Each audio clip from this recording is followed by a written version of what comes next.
Welcome to Sleep Stories 1988, the channel where we unravel mysteries and take you on calming, thought-provoking journeys to help you drift off into peaceful slumber. Tonight we'll delve into a story.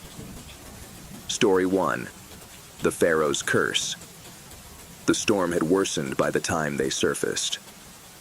The obsidian pearl rocked violently as the crew pulled Harrington and Reyes onto the deck.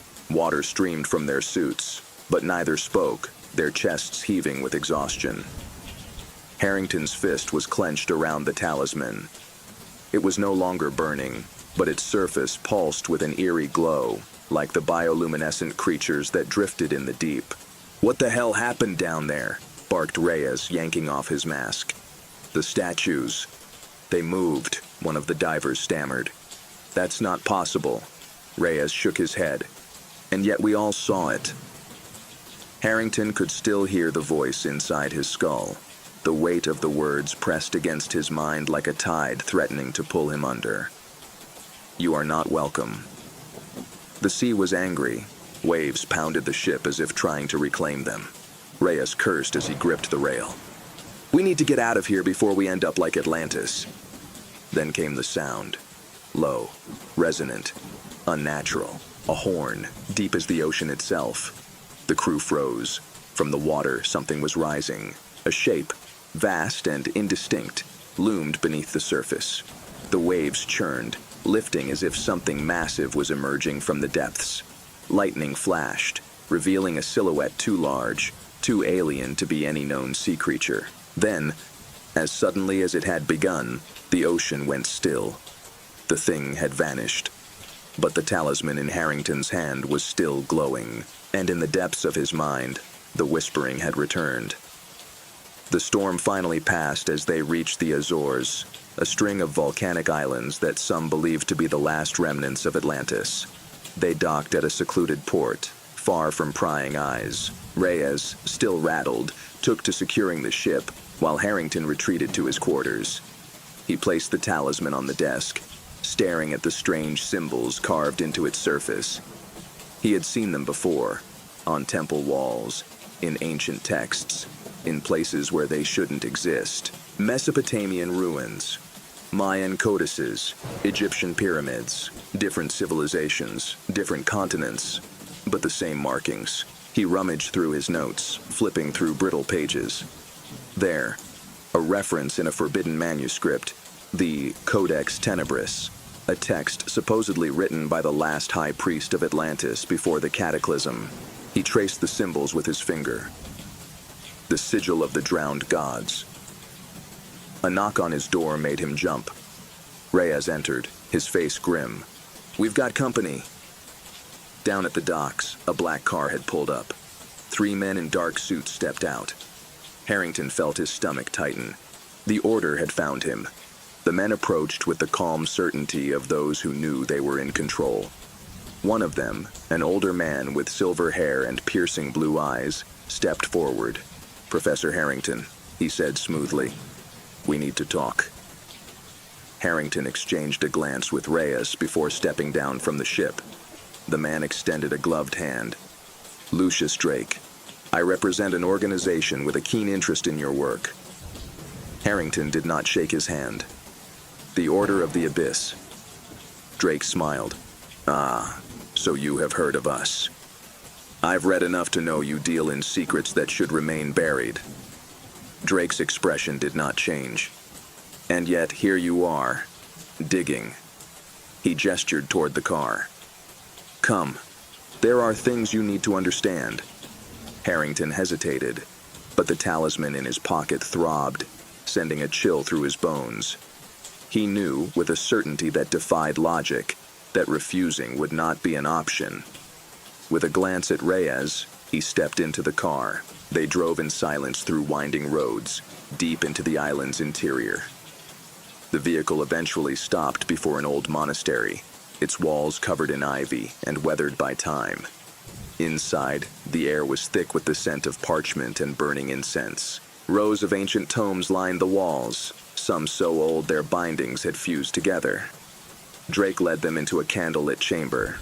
A massive map was spread across the table. An oceanic chart marked with symbols identical to those on the talisman. "We've been watching your work, Professor," Drake said. "And we know what you found." Harrington's jaw clenched. "Then you know that something down there woke up." Drake nodded. "And it was not meant to." He unrolled another scroll, its surface filled with strange glyphs. "This is a prophecy," he continued, "written by the last survivors of Atlantis before their city fell." He pointed to a section of the text. "When the seal is broken, the drowned shall rise." Harrington felt cold. The talisman. Drake met his gaze. It was the key, and now that it has been removed, the cycle has begun again. A deep rumble echoed through the monastery. Somewhere far away, something stirred beneath the sea, and it was coming. The rumble grew louder, a deep, resonant vibration that seemed to come from beneath the very earth itself. The candles in the monastery flickered violently, shadows stretching unnaturally along the stone walls. A cold dread coiled in Harrington's gut. This was no ordinary earthquake. Drake remained still, his gloved fingers resting lightly on the parchment. "It has begun," he murmured. Reyes shifted uneasily. "What the hell does that mean?" Drake ignored him and turned back to Harrington. "Do you truly understand what you've done, Professor?" Harrington clenched his jaw. "I retrieved an artifact. I uncovered ruins. That's what archaeologists do." Drake let out a dry chuckle. "You think this is about ruins?" He gestured to the talisman still clutched in Harrington's hand. "That is not a relic. It is a seal. A prison key, if you will." Harrington's breath hitched. "A prison for what?" Drake's blue eyes gleamed in the dim candlelight. "The first gods, the ones who ruled before man, the drowned." Silence hung in the chamber, thick as the incense-laden air. Reyes scoffed. "You expect us to believe that?" Drake turned his gaze to Reyes, his expression unreadable. "What do you think you saw down there? What did you hear?" Reyes hesitated. He opened his mouth, then shut it. He had heard it too. The voice, the whispering, the presence. Harrington's mind was racing. His entire life, he had dismissed the fringe theories, the ones that spoke of ancient gods who ruled before recorded history, beings not of this world. Myths, legends, nothing more. But he had seen the ruins with his own eyes. He had felt the power in the talisman, the impossible heat radiating from the stone even in the crushing cold of the deep. The earthquake subsided, but the uneasy silence that followed was worse. Harrington exhaled slowly, trying to steady his thoughts. "If what you're saying is true, what happens now?" Drake leaned forward, his voice low and grave. "The cycle has begun. The drowned stir in their abyss. Soon, they will rise." Harrington's stomach twisted. "Then how do we stop them?" Drake exhaled. "You may not be able to." A heavy knock echoed through the monastery, reverberating against the ancient stone walls. The order members stiffened. Drake's hand went to his waist beneath his coat, where the hilt of a dagger gleamed. "Wait here," he muttered before striding toward the entrance. Reyes tensed. "I don't like this." Neither did Harrington. The knock came again, louder this time. Then, the doors burst open. A gust of freezing wind howled through the chamber, snuffing out the candles. The firelight died instantly, plunging the room into darkness. And then, movement. Something entered. A shape, impossibly tall. Its limbs too long. Its silhouette barely distinguishable against the flickering lightning from outside. A voice, deep and hollow, rattled through the chamber like a death knell. "The gate is open." Harrington felt the air leave his lungs. The talisman in his hand pulsed violently, growing hotter by the second. The thing moved closer. Drake lunged, drawing his dagger and slashing toward the figure. But his blade never connected. The air rippled around the intruder, distorting like water disturbed by an unseen force. Drake's body went rigid, his eyes widening in shock. His limbs contorted unnaturally, his fingers twisting as if something unseen was pulling them. Then, without warning, his body collapsed into dust. Reyes swore and pulled his pistol, but Harrington knew it wouldn't matter. Whatever this was, it wasn't something that bullets could stop. The talisman in his grip was vibrating now, the symbols on its surface shifting, changing. The figure took another step forward. Its voice came again, not spoken aloud, but inside their heads. The waters shall rise. The world shall drown. The monastery walls trembled. The ground beneath their feet cracked. Outside, the wind howled with an unnatural intensity, the very air heavy with the scent of salt and rot. Harrington barely had time to react before the floor gave way beneath them. The world spun. And then, there was only darkness. Harrington awoke to the sound of waves. His head throbbed, his limbs heavy as if he had been drugged.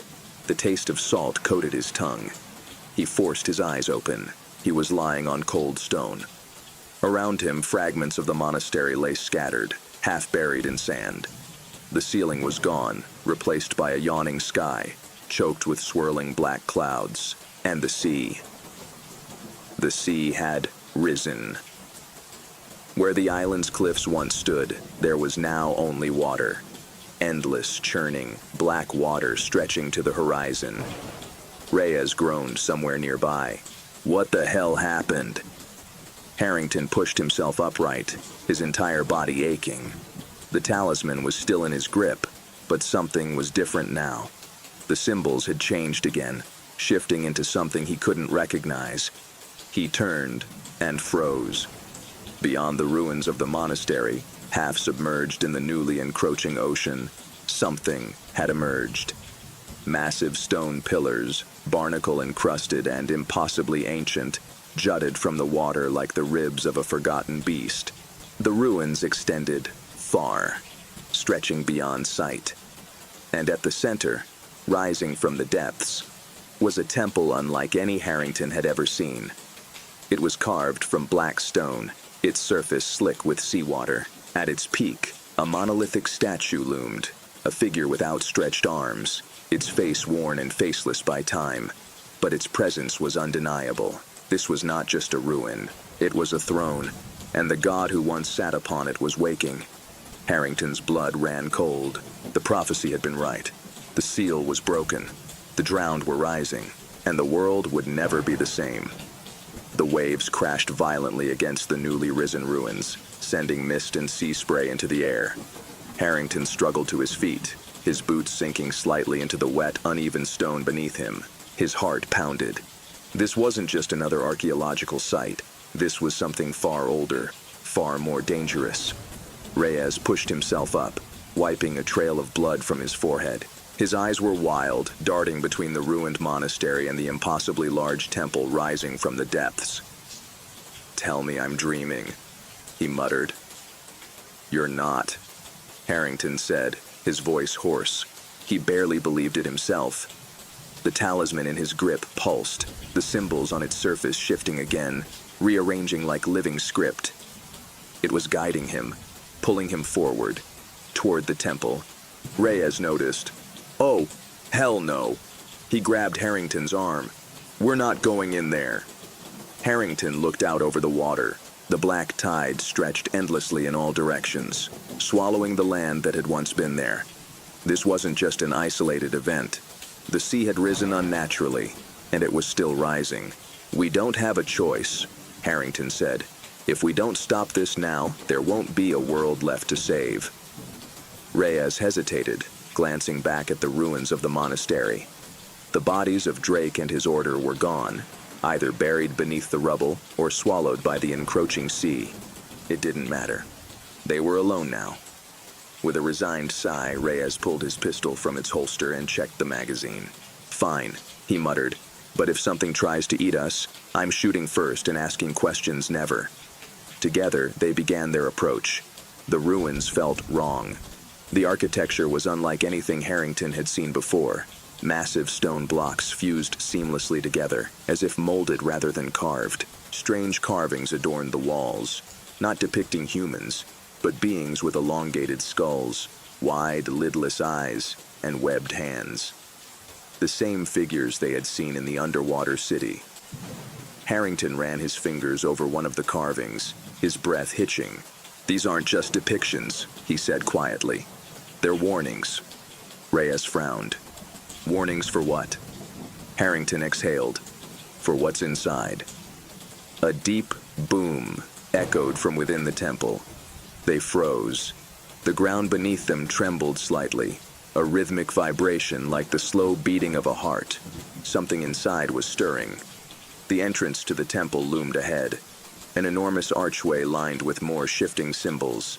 As Harrington stepped closer, the talisman flared to life, burning white-hot against his palm. He barely contained a gasp.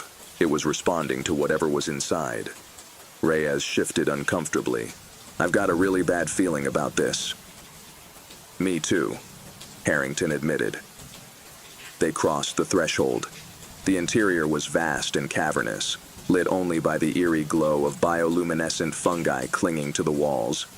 The air was thick with humidity, heavy with the scent of salt and decay. Massive stone pillars stretched toward the ceiling, their surfaces carved with more of the strange symbols. Symbols that seemed to move when Harrington wasn't looking directly at them. At the center of the chamber stood a massive altar, and on it, another talisman. It was larger than the one in Harrington's hand, forged from a deep, obsidian-like material, its surface cracked and pulsating faintly with an inner light. The symbols on its face mirrored those on the one Harrington carried. "This has to be it," he whispered. A sound came from the shadows, a wet, slithering noise. Reyes raised his gun, turning toward the sound. "We're not alone."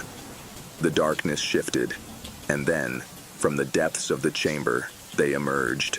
Their skin was pale and glistening, covered in patches of barnacles and seaweed. Their limbs were elongated, their fingers tipped with webbed claws. Their faces, what remained of them, were twisted mockeries of humanity, their eyes wide, lidless, and glowing faintly with a sickly blue light. The drowned. They moved slowly at first, their bodies swaying unnaturally as if caught in an unseen current. Then, one of them let out a guttural, clicking sound, and they charged. Reyes fired. The gunshot echoed through the chamber, the muzzle flash briefly illuminating the horrors before them. The bullet struck one of the creatures in the chest, but instead of dropping, it merely twitched and kept coming. Harrington grabbed the larger talisman from the altar.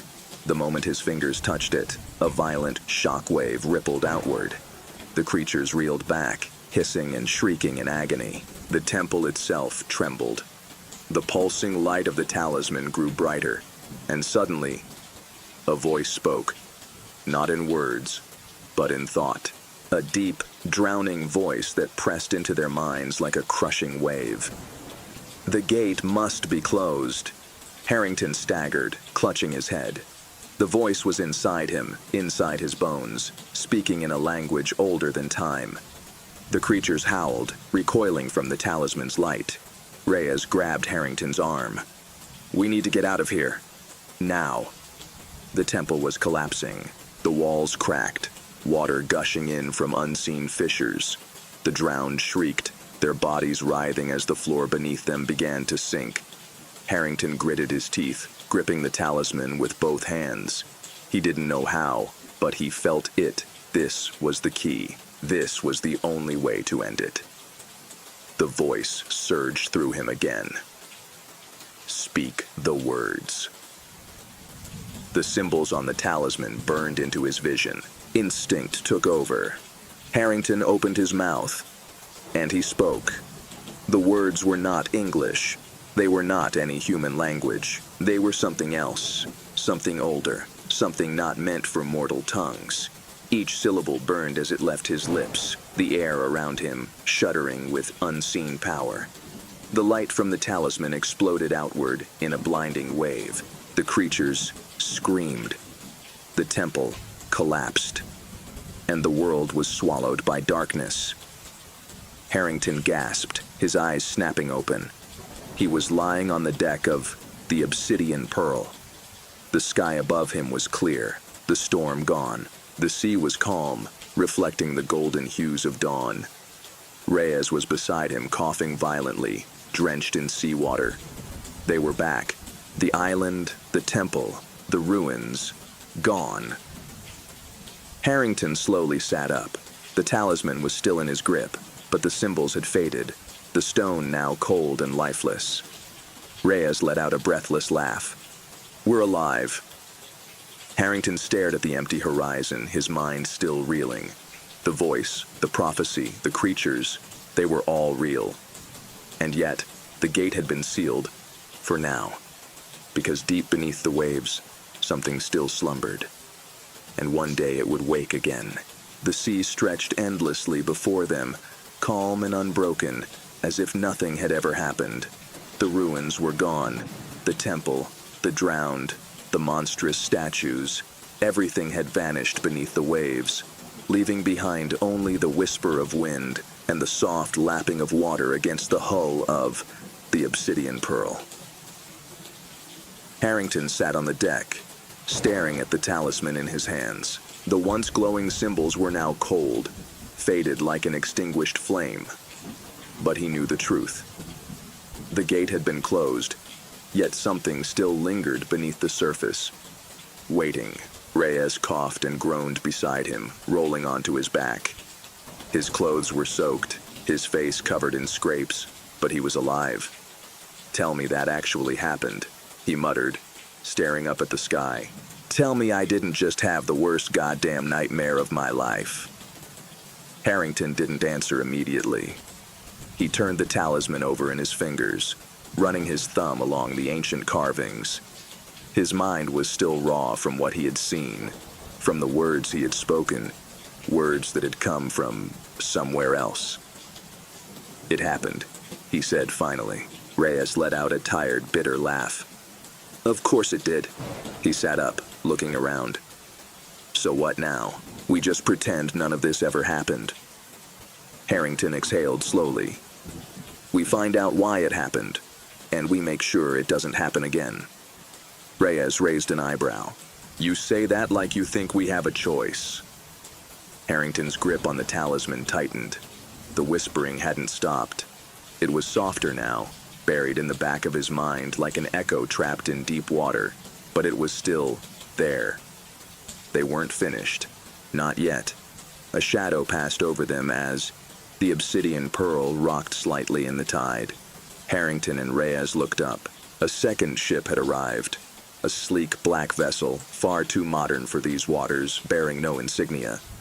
A group of figures stood on its deck, watching them.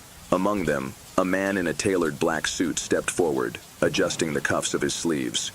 He was tall, clean-shaven, with piercing gray eyes that locked onto Harrington like a hunter sighting prey.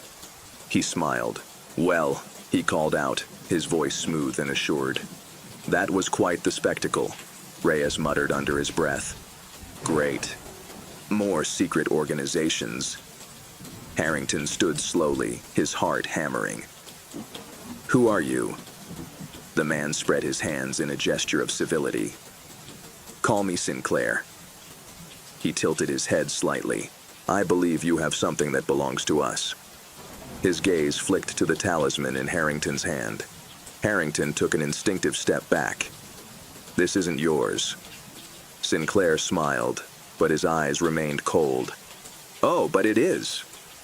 Reyes' hand drifted toward his pistol, but Sinclair raised a single finger. A movement from the other ship. Gunmen positioned along the railing, weapons glinting in the morning sun. Harrington clenched his jaw. Sinclair stepped closer to the edge of his ship, voice calm and patient. "We're not here to kill you, Professor. Quite the opposite. You've done something extraordinary." He gestured to the empty ocean. "You've touched a power that most of humanity isn't even aware exists." Harrington said nothing. Sinclair continued. "The Order of the Abyss was an obstacle. Well-intentioned, perhaps, but misguided. You did what they failed to do. You sealed the gate." He smiled. "For now." Harrington's blood ran cold. Sinclair's smile widened slightly, as if he could see the realization forming in his mind. "We know it wasn't permanent," he said. "We know the drowned will stir again. And when they do," he extended his hand, "we'd rather have you with us than against us." A cold silence settled over the deck. Reyes tensed beside him. "What's it gonna be, Doc?" he muttered. Harrington looked down at the talisman in his hands, feeling the weight of it, the history, the danger. He could give it to them. He could walk away. But deep in the back of his mind, beneath the whispering voices, beneath the crashing tide of fate, he already knew the truth. This wasn't over, not by a long shot. Harrington looked up, met Sinclair's piercing gaze, and made his choice. Harrington met Sinclair's gaze, weighing his options. The offer was tempting, too tempting. A clean slate, the chance to work with a group that clearly had resources, information, answers. But something about Sinclair set his teeth on edge. There was an ease to his posture, a confidence that came from knowing he had already won. Harrington hated that look. He tightened his grip on the talisman. "No deal." Sinclair sighed as if mildly disappointed, but not surprised. "I was hoping you'd be reasonable about this." A subtle nod from him, and the men on his ship raised their weapons. Suppressors gleamed at the ends of their barrels. No threats, no grandstanding, just the quiet efficiency of people who had done this before. Reyes inhaled sharply. "Well, this sucks." Sinclair spread his hands. "Let's not make this unpleasant, gentlemen. You will be coming with us. The only question is whether you do it standing or..." The deck beneath their feet lurched. A deep, resonant boom echoed from below the water. Not thunder, not the sound of a gunshot, something else. Sinclair's expression faltered for the first time. He turned toward the water, his brow furrowing. The sea had gone still. Then the temperature dropped. Not just a breeze, not a passing chill. An unnatural, bone-deep cold that prickled along Harrington's skin. The whispering in his head grew louder, shifting from indecipherable murmurs to a single, unified phrase. "You did not close the gate." Sinclair took a step back toward his ship, all pretense of amusement gone. "No," he muttered under his breath. The water rippled, and then impossibly it began to rise. Not as a wave, not as a tide, but as a shape. A vast, towering form pulled itself free from the depths, water cascading off its impossible mass. Its skin was black as the abyss, slick with seawater, and pulsating with a faint inner glow. Countless limbs, webbed, elongated, inhuman, unfurled from its body. And then its eyes opened. Not 2, not 10, but hundreds. Each one glowing with the cold blue light of something ancient, something waiting. Sinclair's men opened fire. It didn't matter. The bullets stopped before they could reach the creature, suspended in midair as if the very laws of physics no longer applied. The thing turned its gaze toward them, and the screaming began. One by one, Sinclair's men convulsed, their bodies twisting violently, their flesh melted into water, limbs unraveling into briny mist as they collapsed into the sea. No blood, no bodies, just gone. Sinclair didn't move. He didn't breathe. Harrington watched as his face paled, the smooth mask of control cracking. He had expected something. Planned for something. But not this. Reyes grabbed Harrington's shoulder. "We need to move!" Harrington was already running. The obsidian pearl was still afloat, bobbing unsteadily in the dark waters. They sprinted toward it as the thing in the sea let out a deep, otherworldly keening. The sound was wrong.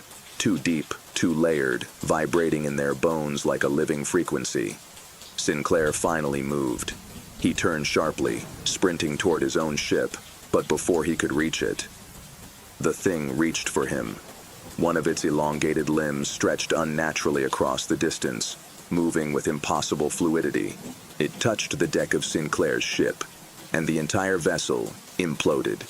No explosion, no fire, just a sudden, violent collapse, as if the very concept of the ship had been erased. Sinclair vanished, along with it. Harrington didn't look back. He and Reyes scrambled onto the obsidian pearl, Reyes rushing toward the controls while Harrington clutched the talisman, trying to drown out the screaming voices in his head. "You're the damn sailor, move!" Reyes yelled. The engine roared to life, the ship lurching forward. Behind them, the creature did not pursue. It did not need to. The sea itself was changing. The waves no longer moved naturally. The horizon shifted, bending at unnatural angles. The sky darkened, clouds twisting into spirals that defied all logic. Reality itself was warping. Reyes pushed the engines to their limit. "We are so dead." Harrington gritted his teeth. The talisman was burning again, the ancient symbols shifting wildly. No, not shifting, rearranging. And then he understood.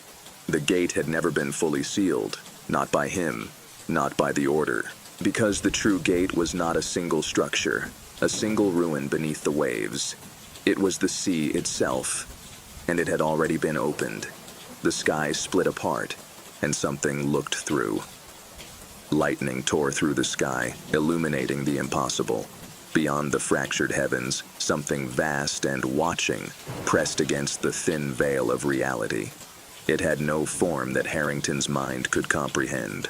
Only writhing shadows, shifting geometry, and an overwhelming sense of presence. It wasn't just looking at them. It was seeing them. Harrington gripped the talisman so tightly that the edges bit into his palm. He could feel the thing's awareness pressing against his mind, a slow and crushing weight like the depths of the ocean itself. Reyes cursed violently as the obsidian pearl pitched wildly against the shifting waters. "I don't care what that is. Just tell me how to get us the hell away from it." Harrington forced himself to focus. The talisman was reacting to whatever that thing was. The symbols on its surface had completed their rearrangement, forming something new, something final. A word. A command. The last act of the high priests of Atlantis before their civilization had drowned. Harrington didn't hesitate. He threw his head back and spoke. The word. The air split. A soundless force erupted from the talisman, shattering the unnatural stillness of the ocean. The black waters surged outward, pulling back like an unseen tide retreating into the abyss. The presence above screamed.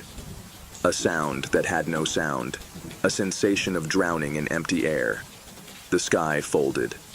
The thing beyond the veil collapsed inward, yanked back into whatever void it had tried to escape from.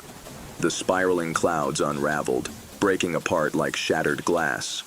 The sea heaved violently, thrashing as if the ocean itself was rejecting what had just happened. And then, silence.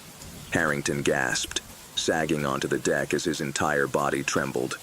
The talisman had gone cold. Reyes was still at the helm, breathing heavily. He turned slowly, his face pale. "Did we?" The sea calmed. The sky, once torn apart, was blue again. Normal, as if nothing had happened. Reyes let out a shaky, disbelieving laugh. "Holy shit." Harrington closed his eyes, his pulse still hammering. The whispering in his mind had faded. The suffocating weight of that otherworldly gaze now gone. Whatever he had done, it had worked. For now, the ship drifted in the water, eerily quiet after the chaos. There was no sign of Sinclair's ship. No ruins, no temple. Nothing remained of the horrors they had witnessed. Reyes exhaled. So, we survived. Harrington looked down at the talisman in his palm, its once shifting symbols now frozen in place. No longer a key, no longer a seal. Just a relic of something too vast, too old, and too dangerous for human minds to grasp. "No," Harrington muttered. He stared at the empty horizon, at the endless, waiting sea. "We're just living on borrowed time." Because the gate had not been destroyed, only closed, and the drowned gods never slept forever. Story 2. The Pharaoh's Curse. The desert wind howled across the ruins of Dashur, carrying with it whispers of the past. Beneath a blood-red sunset, Dr. Evelyn Carter adjusted her headscarf and peered through her dust-covered binoculars. The excavation had been grueling, weeks of digging, shifting sand, and navigating bureaucratic nightmares, all in search of a tomb that no one was supposed to find. The lost crypt of Neferka, the veiled pharaoh. His name did not appear in the grand halls of Karnak or on the obelisks of Luxor. He had been erased from history, condemned by the priests of Amun for a crime so terrible that even his name was meant to be forgotten. And yet here she was, on the verge of discovering his final resting place. A voice crackled over the radio. "Dr. Carter, we've hit something." Evelyn's heart pounded. She turned, scrambling down the embankment toward the excavation pit, where her team worked feverishly under floodlights. The dig site was surrounded by ancient stone structures, remnants of a forgotten necropolis buried beneath centuries of shifting sands. As she reached the bottom, her lead archaeologist, Tariq Hassan, waved her over. "We uncovered a doorway," he said breathlessly. "It's not on any maps." Evelyn's fingers trembled as she took the offered brush, sweeping away the last layer of sand. Beneath it lay a massive stone slab, covered in hieroglyphs so ancient they predated even the Old Kingdom. One symbol stood out, an eye surrounded by spirals. Not the eye of Horus, not the eye of Ra. Something older, something wrong. Tariq swallowed hard. "Dr. Carter, maybe we should wait before opening it." Evelyn knew what he meant. The Pharaoh's curse, the superstition that had haunted Egyptology since the discovery of Tutankhamun's tomb. Strange deaths, unexplained disappearances. But she wasn't a fool. She didn't believe in curses. What she did believe in was history, and this was history waiting to be uncovered. "Let's open it," she said. The workers prepared the winches, attaching ropes to the massive slab. As the stone groaned and shifted, a wave of stale air escaped from the chamber beyond, thick with the scent of age and something else. Something metallic. Something wrong. The entrance yawned open, and the darkness inside seemed almost alive. The moment the stone slab fell away, an unnatural silence settled over the excavation site. The usual sounds of the desert, the shifting wind, the distant calls of jackals, seemed to vanish, swallowed by the gaping darkness before them. Evelyn Carter took a cautious step forward, her flashlight cutting into the void. Dust swirled in the beam, revealing a corridor stretching beyond the entrance. The walls were covered in carvings, the hieroglyphs twisted and unfamiliar, unlike any she had ever seen. Tariq exhaled sharply beside her. "These symbols, they're not in any known dynastic script." Evelyn's pulse quickened. The corridor wasn't just old, it was wrong. The symbols curved in unnatural ways, the lines spiraling like ink dropped into water. She ran her fingers over them, feeling a faint, unnatural heat beneath her touch. The others hesitated at the threshold, but Evelyn didn't. She had spent her life chasing lost histories, digging for stories that others had abandoned, and this one, the forgotten tomb of Neferka, was calling to her. "Stay close," she whispered, stepping inside. The corridor sloped downward, its walls narrowing as if pressing inward. The deeper they went, the colder it became. Evelyn shivered, gripping her flashlight tighter. The air was thick, wet, as if the tomb had been sealed with something alive inside. Then they saw them. Bodies. Not mummies, not the carefully embalmed dead of ancient Egypt. These corpses were different, twisted, half-melded into the stone as if they had been caught in the rock itself. Their mouths were open in silent screams, their eyes missing. One of the workers muttered a prayer, stepping back. "This is wrong," he whispered. "We shouldn't be here." Evelyn forced herself to keep moving, but dread curled in her stomach. Neferka had not simply been erased. He had been sealed away. The passage widened into a chamber. At its center stood a black stone sarcophagus, untouched by time, its lid covered in more of those spiraling, impossible glyphs. Around it, statues stood in a circle, human figures with elongated skulls, their hands raised in gestures of supplication or warning. Tariq ran a hand over the sarcophagus. This stone, it's not from Egypt. His voice was tight. It's not from this world. Evelyn's throat went dry. This was it. The moment history would change forever. She reached for the lid. A low rumbling filled the chamber. The air twisted. And then, the sarcophagus began to open.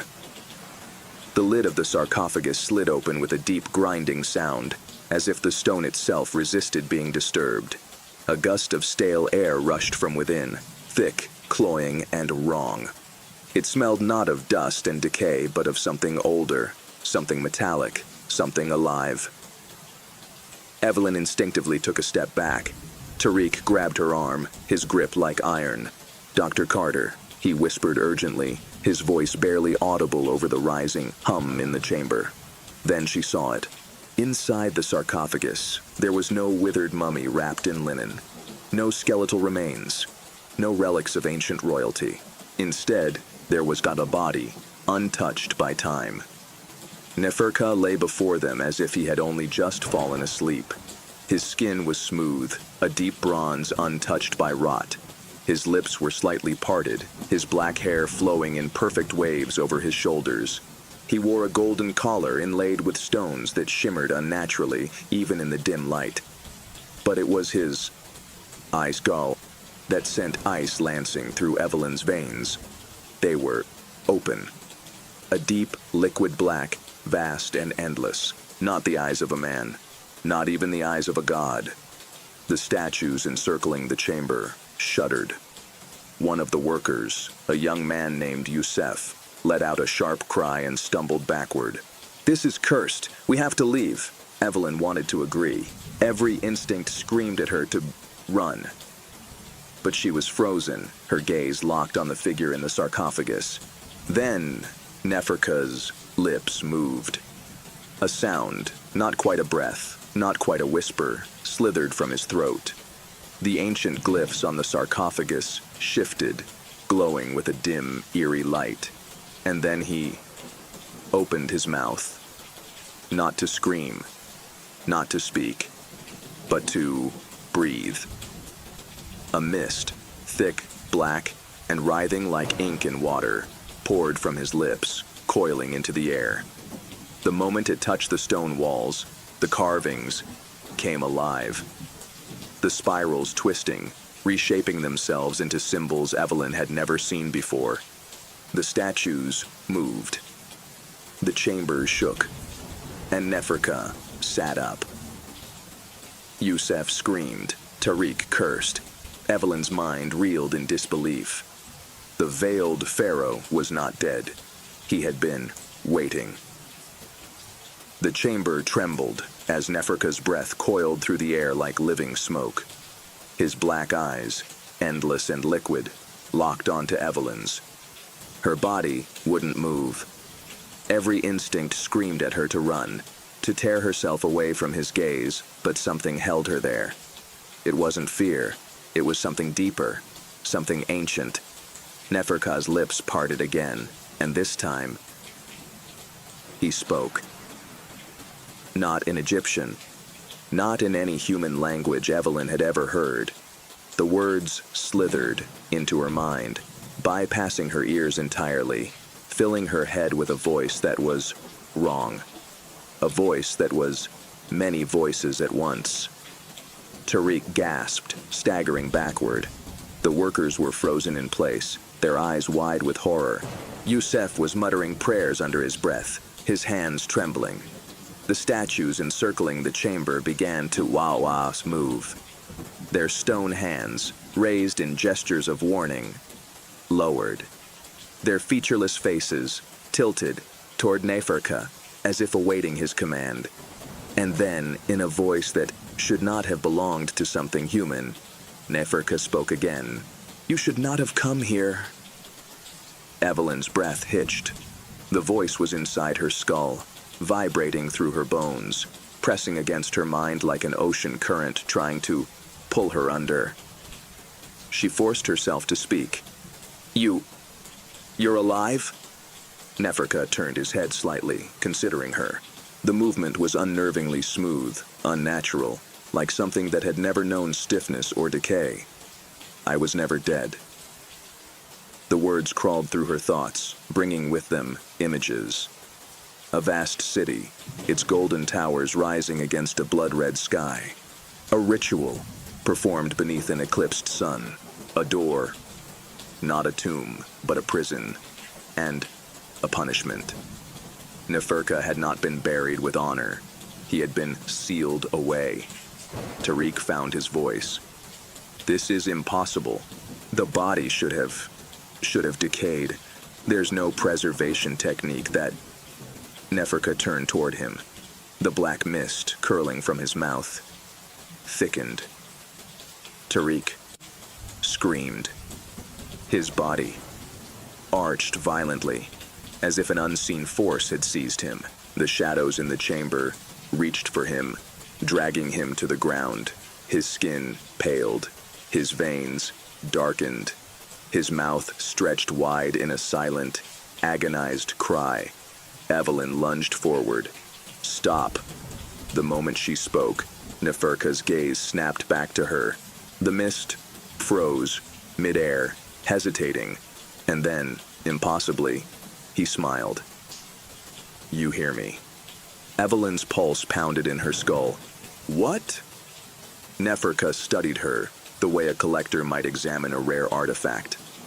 Then he exhaled slowly, and the black mist retreated. Tariq collapsed to the ground, gasping for breath, his face drenched in sweat. Neferka rose. His movements were too fluid, his posture too perfect. His golden collar glowed faintly in the dim torchlight. He should have looked like a man, but he didn't. He looked like something pretending to be one. He stepped toward Evelyn, and this time she couldn't move away. His voice, deep and resonant, wrapped around her like a shroud. "You are not like the others." His gaze flickered past her to the cowering workers. His expression darkened. "They are dust." Evelyn's heart pounded. "Don't hurt them." Neferka tilted his head. For a moment, the room was silent. Then, in a slow, measured tone, he asked, "Do you know what they did to me?" The carvings on the walls shifted again. The images they depicted changed, showing something that hadn't been there before. A ritual. A circle of priests standing over a bound figure, carving symbols into his flesh, burying him alive, not to honor him, to lock him away. Neferka's black gaze bore into hers. "I was a king, a god to them, and yet they feared me." The shadows lengthened. The statues stirred again, their hands beginning to reach toward the living. Evelyn's breath caught in her throat. "You don't have to do this." Neferka studied her, considering. The room hummed with his presence. Then, slowly, he reached out and placed a hand over her heart. A shock-wave waves of cold flooded through her veins. Her vision blurred. The walls of the tomb vanished, replaced by a vast empty void stretching endlessly in all directions. And in the farthest depths of that void, something watched. Something was waiting. The black mist curled around her ears, and Neferka's whisper slithered into her mind. "You have woken me, Evelyn Carter." His fingers curled slightly. "Now tell me, will you stand beside me?" The chamber trembled, and Evelyn realized she was no longer afraid. She was changing. A cold, ancient presence coiled around Evelyn's mind, wrapping around her thoughts like deep-sea currents pulling her into the abyss. Her heartbeat slowed. The world outside the tomb, her team, her life, her past, felt distant. She wasn't just hearing Neferka's voice. She was becoming part of it. The dark mist from his breath drifted closer, curling around her shoulders like invisible chains. It didn't choke, it didn't smother. It simply was. And it was waiting. Neferka's hand remained over her heart, his fingertips pressing lightly against her skin. Cold seeped into her chest, deeper than the flesh, past the bone, touching something older inside her. Something that had always been there. His black eyes studied her. They weren't human eyes. They were gateways. You feel it, don't you? Evelyn's breath shuddered out of her lungs. She could feel it. Something awakening, stretching within her, like a distant memory clawing its way back from the void. Tariq groaned behind her, still crumpled on the ground. The rest of the team remained frozen in terror. But Evelyn, she wasn't afraid anymore, and that terrified her. More than anything else. Neferka tilted his head slightly, waiting. The mist pulsed around him in slow waves, mirroring the steady rhythm of his breath. A choice lay before her. She could run, fight, reject whatever this was, or she could accept it. She looked into Neferka's eyes and saw 1,000 lifetimes stretching before her, kingdoms rising and crumbling, the desert shifting and swallowing whole civilizations. She saw through a door buried beneath the sand, sealed by the priests who had betrayed him. A door not to a tomb, but to something else. A prison, a threshold, a gate that had never been meant to open. Evelyn's lips parted. Her own voice was distant, a whisper stolen by the tomb itself. "Who were you?" she asked. Neferka's smile widened, but it was not a human smile. "The first," he said. The carvings on the walls shifted again, faster this time, like they were alive. Evelyn staggered back, her pulse roaring in her ears. The hieroglyphs now depicted 2 figures. One of them was Neferka, seated on a throne, and the other, Evelyn's own face, stared back at her, carved into the stone. Her breath caught. "What is this?" Neferka stepped closer. "The truth!" The symbols swirled faster, the room warping around her.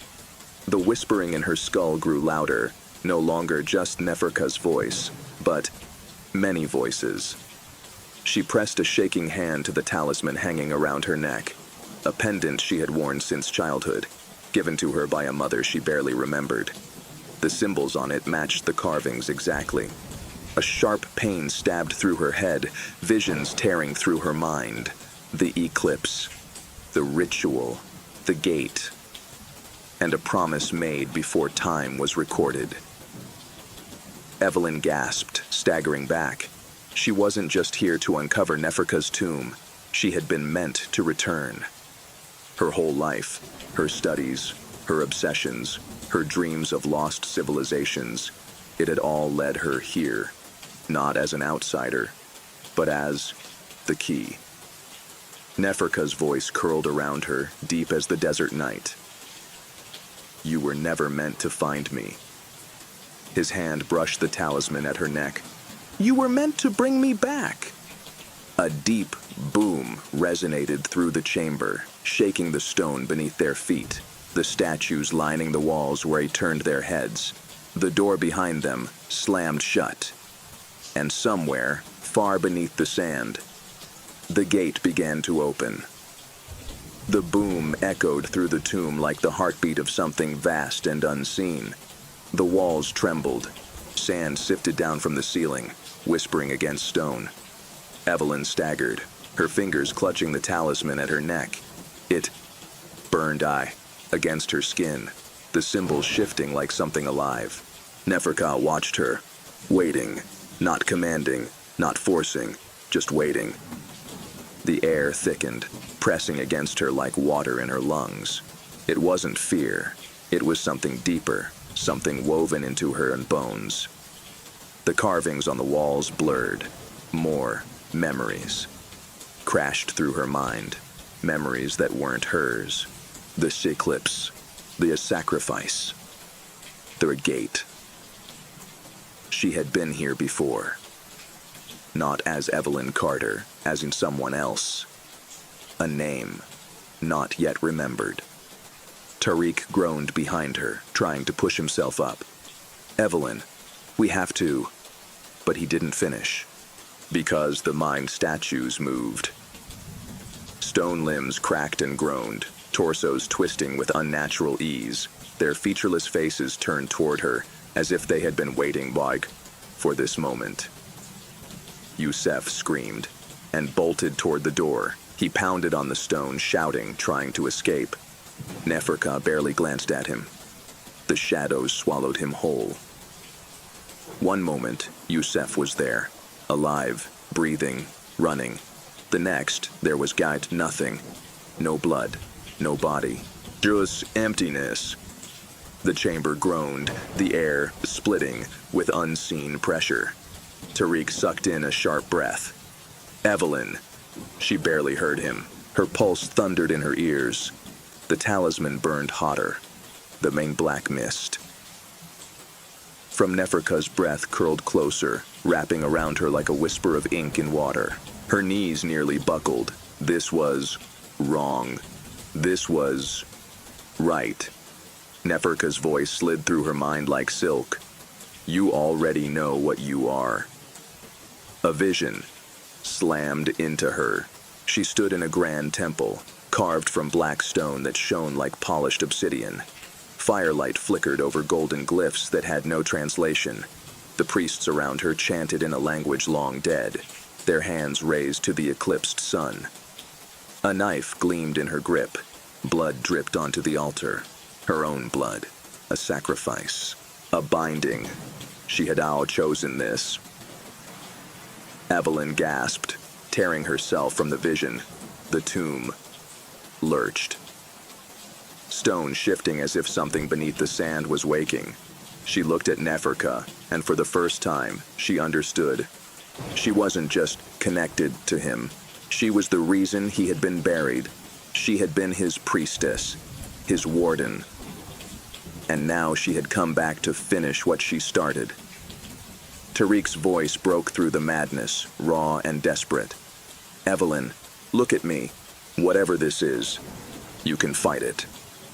Neferka turned his black eyes to Tariq. The room hummed with power. Tariq choked. His body seized, his breath strangled, his skin darkened, veins turning black as ink. Evelyn's heart lurched. This was a test, a choice. Neferka was waiting for her to decide. And somewhere beneath them, far beneath the sand, the gate end continued to get open. Evelyn's breath came in short, ragged gasps. The weight of the tomb pressed against her mind, her body, her soul. Tariq was dying. His body convulsed, his veins blackening, his eyes rolling back as if something inside him was being pulled away. His fingers clawed at his throat, his mouth opening in a silent, strangled scream. Neferka watched her, waiting. This wasn't an execution. It was a test. Evelyn's pulse pounded in her skull. The choice sat heavy in the air. Her past self, whoever she had been, had chosen to seal Neferka away once before. Would she do it again? Or had she come back to free him? The talisman at her throat burned. The gate beneath the sand was opening. The tomb shuddered again. Stone cracked. The hieroglyphs twisted, forming patterns that shouldn't exist. Tariq let out a ragged, choking sound. Evelyn moved. She lunged toward Neferka, grabbing his wrist with both hands. The moment their skin touched, her raw mind shattered. Darkness, a temple of obsidian. A sacrifice beneath the black sun. Blood spilled in spirals, the world trembling. And then, a new vision slammed into her. Not of the past, of the one future. The Nile running black with ink, the pyramids crumbling beneath waves of darkness. The gates fully opened, and something crawling through. Not Neferka, something worse, something awaiting beyond the veil. Evelyn's body burned from the inside out. This wasn't a question of Neferka's resurrection. This was about the prison breaking apart. Her grip on his wrist tightened. She couldn't let it happen, even if it meant losing herself. Her voice came in a whisper, barely audible beneath the shaking of the tomb. "You should not have been woken." Neferka's expression shifted. For the first time, something flickered behind his abyssal gaze. Recognition, and then rage. The shadows exploded. The statues collapsed. The sodded gate beneath them split open, and Evelyn Carter screamed. Evelyn's scream was swallowed by the shadows. The tomb collapsed inward. Stone crumbling, sand rushing in like a drowning tide. The gate beneath them had split open, and the thing that had been sealed away for thousands of years was stirring. Neferka's grip tightened. Around her wrist, black mist curling from his lips, his once perfect form shuddering as if caught between two realities. His liquid black eyes locked onto hers, burning with something ancient and furious. "You were meant to stand beside me." His voice was no longer smooth, no longer human. It was many voices. Evelyn's mind fractured. Visions surged through her in rapid succession. A grand city lost to time, its towers swallowed by shifting sands. The priests carving sigils into flesh, chanting beneath a dying sun. A doorway, vast and endless, pulsing with unnatural light. Something waiting beyond it. Something that should never be freed. The truth then crashed into her like a tidal wave. Neferka had not been a king. He had been a key. The priests had not betrayed him out of jealousy or fear. They had sealed him away to keep the thing beyond the gate from waking. And now she had undone their work. Tariq let out a strangled gasp, collapsing as the black veins receded from his skin. The tomb shook violently. Walls splitting, sand pouring in from above. Evelyn had one chance, one last chance to stop this. Her fingers closed around the talisman at her throat. The burning intensified. The ancient sigils carved into its surface glowed, shifting into an arrangement she had never seen before, but one she understood, not a symbol, a command. Neferka's eyes widened as realization dawned. Evelyn spoke the word. The air split open. A blinding shockwave erupted from her chest, slamming into Neferka with the force of a desert storm. The statues crumbled. The black mist evaporated. The gate beneath them began to seal. Neferka let out a roar, not of pain, but of betrayal. His form dissolved, his perfect flesh cracking, shattering, like a statue struck by a hammer. The blackness inside him spilled outward, unraveling like ink in water. And then, with one final echoing whisper, he was gone. The tremors stopped. The tomb went still. The last fragments of the veiled pharaoh faded into dust, leaving nothing but a sealed gate and silence. Evelyn collapsed to her knees. Her lungs ached. Her hands shook. But it was over. Tariq coughed weakly beside her. Tell me we won." Evelyn swallowed, staring at the talisman. Its glow had faded. The power inside it was unspent. She exhaled shakily. "I think so." Above them, the desert sky began to clear. But as they climbed from the ruins, as they emerged into the golden light of morning, Evelyn couldn't shake the feeling that something was watching. Because deep beneath the sand, beyond the gate she had barely closed, something was still, waiting. And next time, it would not be so easily sealed away. Story 3. The Lost City of Shambhala. The cold bit deep into Daniel Mercer's bones as he adjusted his hood against the howling Himalayan wind. His oxygen supply was running low, and every breath felt like dragging ice through his lungs. The expedition had been grueling. 2 weeks of climbing through snow-laden passes, half his team turning back, and the last radio contact from the base camp coming 3 days ago. And yet, he was Kaker. Close. The ancient map, found buried beneath the ruins of a Tibetan monastery, had led him here, to a forgotten valley untouched by time. He had spent his career chasing myths, unraveling the truth behind legends. Atlantis, the Fountain of Youth, the Piri Reis map. But this was different. Shambhala wasn't just a lost city. It was said to be the key to something far greater. A sudden movement in the snow snapped him back to reality. A shadow flickered through the blizzard, barely visible against the endless white. Daniel's gloved hand tightened around his ice axe. He wasn't alone. He turned slowly, scanning the frozen wasteland. Nothing, just the wind screaming across the cliffs. Then he saw it. A structure, half buried in the ice. Daniel's pulse quickened. He pushed forward, trudging through knee-deep snow.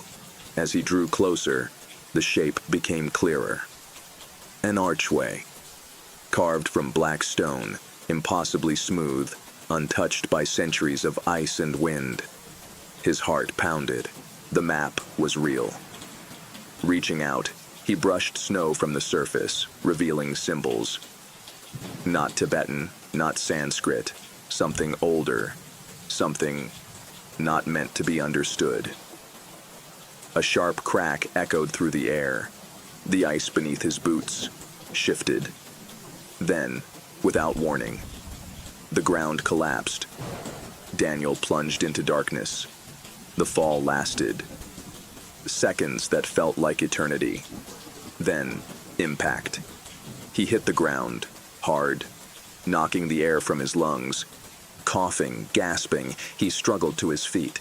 His flashlight flickered as he scanned his surroundings, and what he saw stole his breath. He was standing in a vast underground chamber. The walls stretched endlessly in all directions, lined with columns of polished stone, each one etched with glowing inscriptions. But it wasn't just a temple. It was a city. A city buried beneath the ice. A city that should not have existed. Shambhala. Daniel's fingers trembled as he reached for his radio. "Base camp, this is Mercer. I think I've found it." Static. Then, a voice, not from his radio, from the back's darkness. "You were not meant to enter." Daniel's blood froze. Something moved in the shadows. Not a person. Something older. Something that had been waiting. Daniel's breath came in short, sharp gasps, each one clouding in the frigid air. His flashlight wavered as he swung it toward the voice. Nothing. Just the endless pillars, stretching into the darkness. The air was thick, ancient, wrong. "You were not meant to enter." The voice came again, but it didn't come from one direction. It came from everywhere. Daniel's grip on the flashlight tightened. He swallowed hard, his pulse pounding against his ribs. "Who's there?" Silence. Then, a flicker of movement. A figure, barely visible in the shadows between the pillars, not walking. Gliding, Daniel stepped back. His boot scraped against the stone, the sound unnaturally loud in the stillness. The Withenkorn in the shadows stopped. For a long moment, neither moved. Then, a whisper. Low. Indecipherable. Wrong. Daniel's spine locked. The whisper wasn't in his ears. It was in his mind. His knees nearly buckled as a wave of vertigo hit him, his vision blurring. He saw images, flashes of things that should not have been. A golden city, shining beneath twin suns, a temple carved from black stone, its walls breathing. A gate, open, screaming.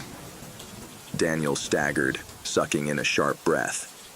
And then the whispering stopped. He looked up. The figure was gone. But something was behind him. A tiny breath brushed against his ear. Daniel spun, swinging the flashlight. But there was nothing. Only a door. Massive, monolithic. Its surface shifted. Symbols rearranging themselves even as he watched. The inscriptions weren't carved. They were alive. His flashlight flickered. Daniel took a step forward, barely breathing. Something called to him. A presence, vast and patient, waiting beyond the door. Not a voice. Not a person. Something older. Something that should never be woken. His hand moved on its own, fingertips brushed against the door, and the world shattered.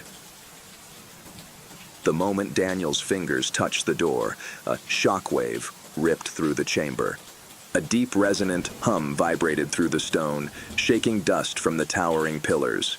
The symbols beneath his hand shifted, rearranging themselves as if responding to his presence. Then, with a sound like eye-grinding mountains, the door opened. Darkness poured out, not just the absence of light, but something thicker, heavier. The air turned dense, pressing against his skin, pulling at him. Daniel stumbled back, gasping. His flashlight flickered wildly, barely cutting through the blackness. His instincts screamed at him to run, but something was watching. He couldn't see it, but he felt it. A presence, vast and ancient, coiling just beyond the threshold. Then came the whisper. Not a sound, but a pressure in his skull. You are late. Daniel's stomach turned to ice. His mouth opened, but no words came. The shadows inside the doorway shifted, and something stepped through. At first, it was just a shape. Tall. Too tall. Its form seemed to glide, shifting in and out of focus as if it didn't fully belong in this world. Then the eyes opened. Not two. Many. Daniel's mind fractured. A flood of images crashed through him. A white city of gold, burning beneath an all alien sky. A wide gate, half open, screaming. Figures in robes, their faces missing, kneeling before a real black sun. A warrior's sacrifice. A name. His name. Daniel collapsed, gasping for air. His nose was bleeding. His thoughts were not his own. The figure moved closer. It spoke again, and this time, the words carved into his mind. You came to seek Shambhala. Daniel trembled. The thing in front of him wasn't human. It never had been, and Shambhala wasn't a city. It was a prison, and something inside it had just woken up. Daniel couldn't move. The presence before him was wrong. His mind refused to fully comprehend its form, as if his brain was rejecting what his eyes were seeing.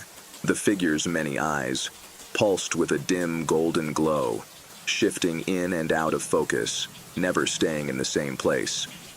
Its body, if it could be called that, seemed wrapped in folds of shadow and shifting light, blending into the darkness around it. It stepped forward, not walking, gliding. The voice returned, deep and layered, inside his skull. You came to seek Shambhala. Daniel tried to speak, but his throat was dry, his breath frozen in his lungs.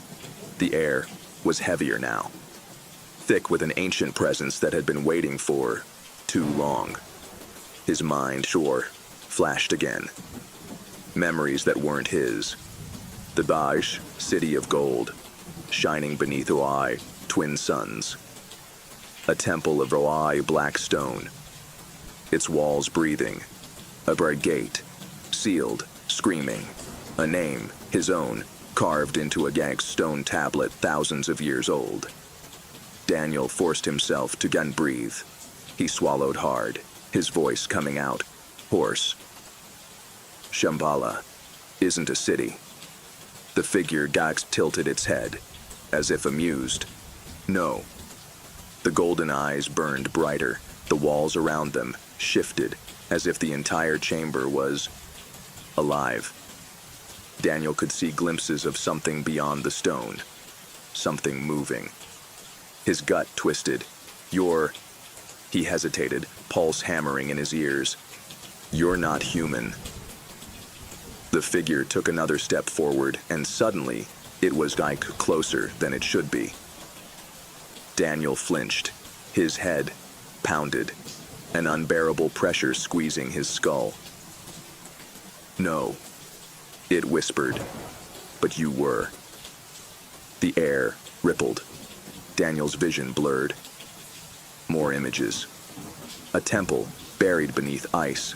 A gate, not meant to be opened. A ritual performed under an eclipsed sun. And himself, standing among robed figures, his hands stained with gold. Daniel staggered back. The truth crashed over him like an avalanche. He hadn't found Shambhala. He had returned. And the thing before him, it knew him. A deep rumbling filled the air. The gate on behind the figure began to open. Daniel's chest tightened.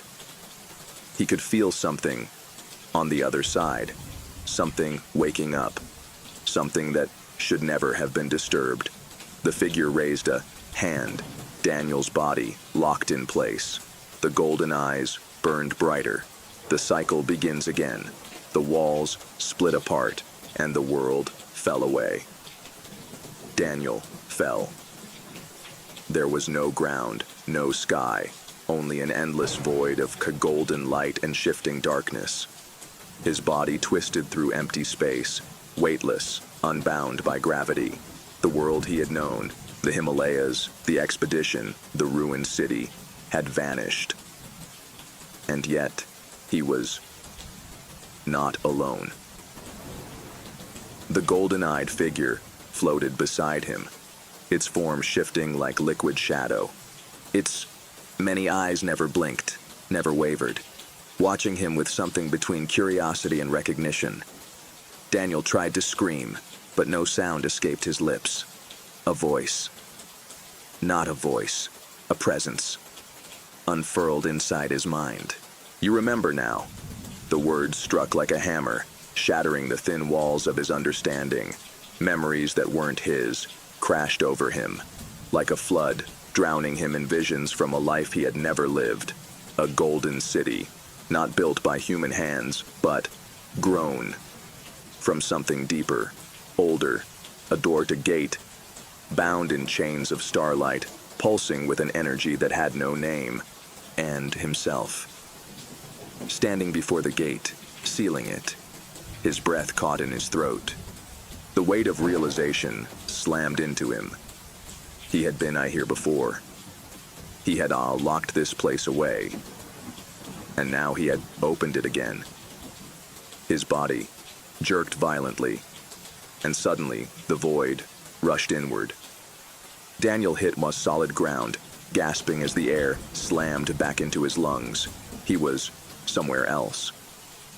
The chamber around him was vast, not ruins, but whole. The walls pulsed faintly, like the slow inhale of something alive.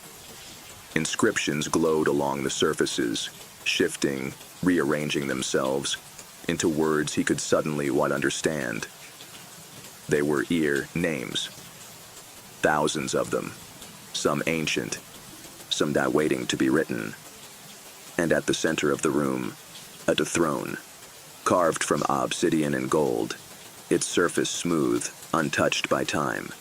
A golden symbol hovered above it, pulsing with light. Daniel's heart pounded. He had seen that symbol before, not in books, not in ruins, in his dreams. The golden-eyed figure drifted closer.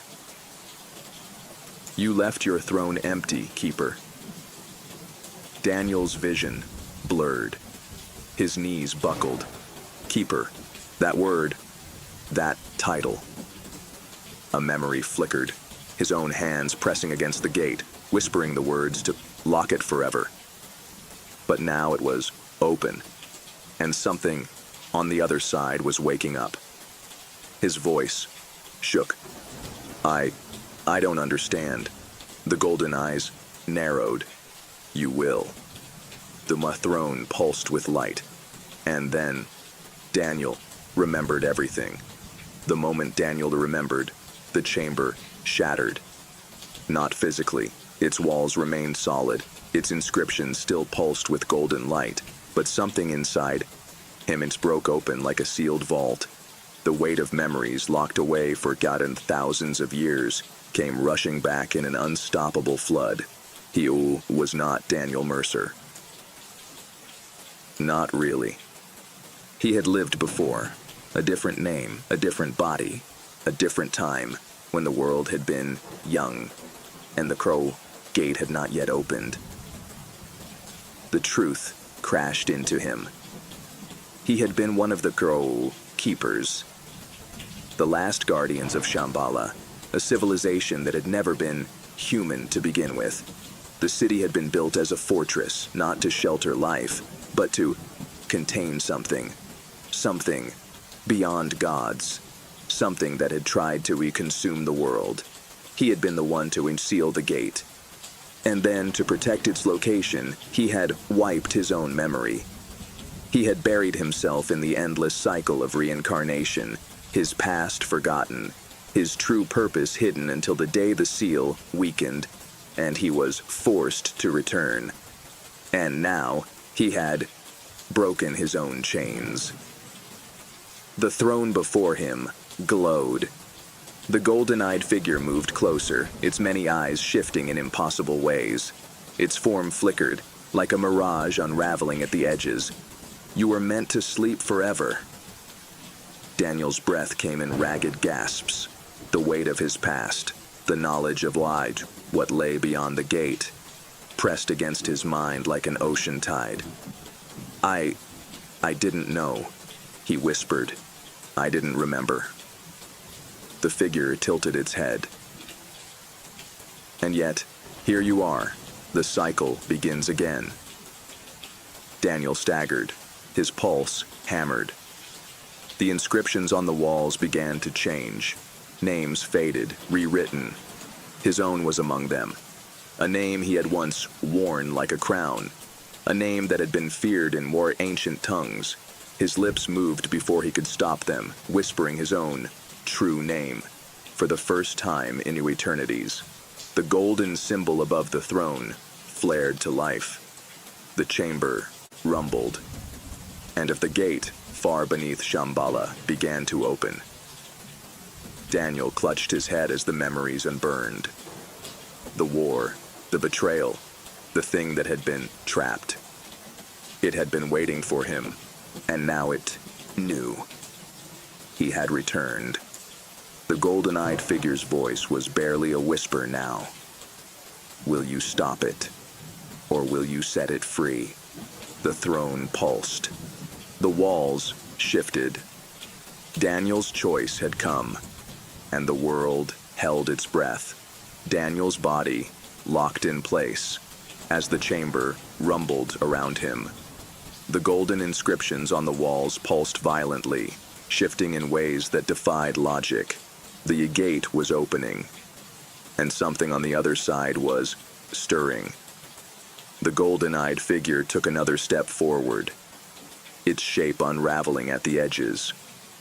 It was no longer pretending to be human, its limbs elongated, its form stretched out in too many directions at once. The whispers in Daniel's skull intensified. You were the last. You were the keeper. You were the seal. He gritted his teeth, his pulse hammering in his skull. His real name burned in his mind now, etched in fire. He could feel it pressing against his memories, a key waiting to be turned. But he knew, if he said it aloud, everything would change. He turned toward the throne. The symbol hovering above it burned brighter, casting long shadows that didn't move like they should. His hands trembled as he reached for the arms of the obsidian seat. The golden-eyed figure's many voices whispered, "Choose." Daniel's breath hitched. If he sat on the throne, if he took back what he had once been, he would have the iron power to seal the gate forever. But if he did, he would no longer be Daniel Mercer. He would become what he had been before. The seared last keeper. The one who had stood at the gates of Shambhala as the ancient war raged. The one who had fought the thing beyond the veil. The one who had been worshipped as a god and feared as something worse. His fingers brushed the obsidian. The whispers screamed. The walls cracked. The gate beneath the city shuddered open another inch. And then he saw it. Not with his eyes, with something deeper. Through the cracks in reality, through the thinning veil, Daniel caught a glimpse of what waited beyond the gate. It was not a person, not a god. It was pure hunger. It had no shape, no name, only desire. It did not speak because it had never needed to. It had existed before words, before light, and now it hadn't noticed him. Daniel stumbled backward, gasping. The golden-eyed figure's many mouths smiled. "Now you remember." Daniel's heart slammed in against his ribs. The truth was clear now. The war had never ended. The gate had not been meant to hold it forever. Only long enough for the keepers to return, to make a final choice. His breath was ragged. He could feel the weight of eternity pressing against him. If he took the throne, he could stop it. But if he did, he would become something more than human. Something he might never escape. The golden symbol flared. The gate shuddered. And Daniel Mercer had to decide. Daniel stood frozen at the edge of destiny. The throne pulsed beneath his fingertips, humming with power that had once been his. The inscriptions along the chamber walls burned brighter, shifting like living veins of molten gold. This gate beneath Shambhala trembled, its seal weakening, and beyond it, something was waking up. The golden-eyed figure loomed before him, its form flickering in and out of focus, its many eyes gleaming with expectation. "You sealed it once before," it whispered, its voices folding over one another. "You can do it again. Take the throne. Become what you were." Daniel's breath came in ragged gasps. The knowledge that had been locked away for now thousands of years was back in his mind now, heavy and suffocating. He remembered who he had been. The last keeper. The one who had fought in the ancient war before time was recorded. The one who had stood at the threshold of the Golden City, wielding a power that men had mistaken for godhood. He had won. He had sealed the gate. But the war had never truly ended. It had only paused. And now, the cycle was beginning again. Daniel looked down at his own hands. His skin tingled with something deep and ancient, like an ember waiting to ignite. His real name, the name of the keeper, ached in his throat, begging to be spoken. If he sat upon the crown throne, if he spoke his true name, he would have the power to close the gate forever. But at what cost? The golden-eyed figure took another step forward, its many eyes gleaming. There is no choice. Daniel's jaw clenched. There's always a choice. His mind raced. If he reclaimed his power, he would no longer be Daniel Mercer. He would become the Keeper again, a being who had once wielded forces that defied mortal understanding, a being that had been Chi worshipped and feared. But if he didn't, the Chi or thing beyond the gate would get through. Daniel turned his gaze toward the cracks in reality, spreading along the chamber walls. He could see it now. The vast, endless hunger on the other side. It had no form, no voice, only a singular, endless desire to consume. It had been waiting. It had known this moment would come. And it was smiling. The golden-eyed figure whispered again. Choose. The throne pulsed. The gate shuddered, and Daniel made his decision. He turned away from the throne, and instead, he reached toward the gate. The golden-eyed figure's expression shifted. For the first time, it showed something close to shock. Daniel pressed his hands against the air where the seal had fractured. He could feel the pull of the thing beyond, stretching toward him, eager, hungry. But it did not expect him to push back. The golden-eyed figure hissed. "What are you doing?" Daniel gritted his teeth. "If I sit on that throne, the cycle starts again, and I won't be a pawn in this game anymore." The seal cracked violently, the ground beneath him splitting open. And Daniel did the impossible. Instead of sealing the gate, he tried to destroy it. A sound like breaking stars erupted through the chamber. The golden city shook. The golden-eyed figure let out an inhuman scream. The thing beyond the gate let out a sound that was not a scream, not a word, but a single pulse of pure, raw hunger. And then, reality collapsed. Daniel fell through the void. But there was no gravity, no up or down, only endless golden darkness, folding in on itself, swallowing him whole. The shattered fragments of reality spiraled around him, visions of ancient wars, dying suns, cities that had never existed and never would.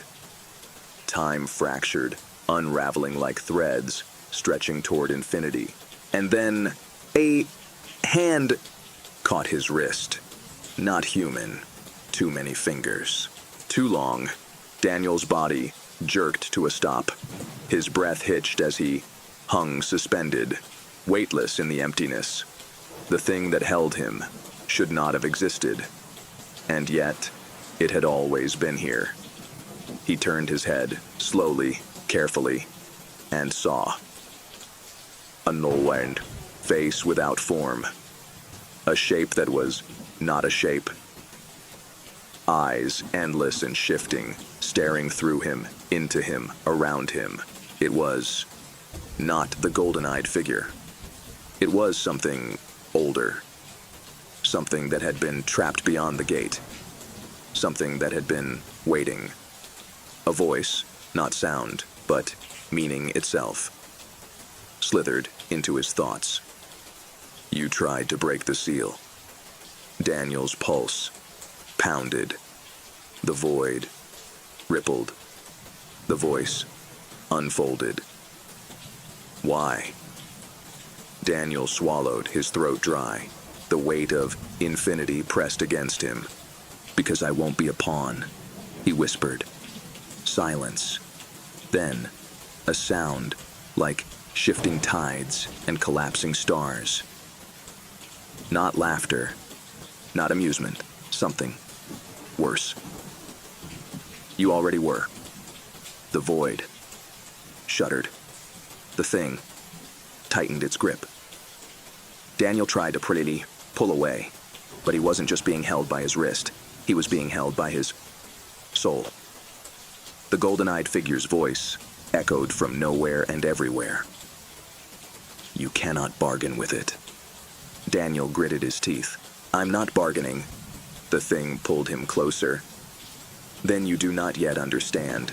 And suddenly, it showed him the truth, not in words, not in visions, but as pure, unfiltered knowledge. What lay beyond the gate, what Shambhala had truly been, what the keepers had fought to seal away. It wasn't just a prison, it wasn't just a barrier, it was a door.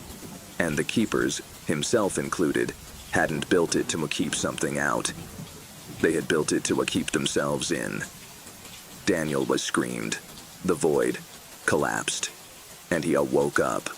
Daniel gasped for air, choking on dust. He was back, lying in the ruins of Shambhala. The throne was gone. The inscriptions were dead stone. The golden-eyed figure was nowhere to be seen. Had it been real? Had any of it been real? His hands shook as he pushed himself upright. His mind reeled, struggling to hold on to the truth he had been shown.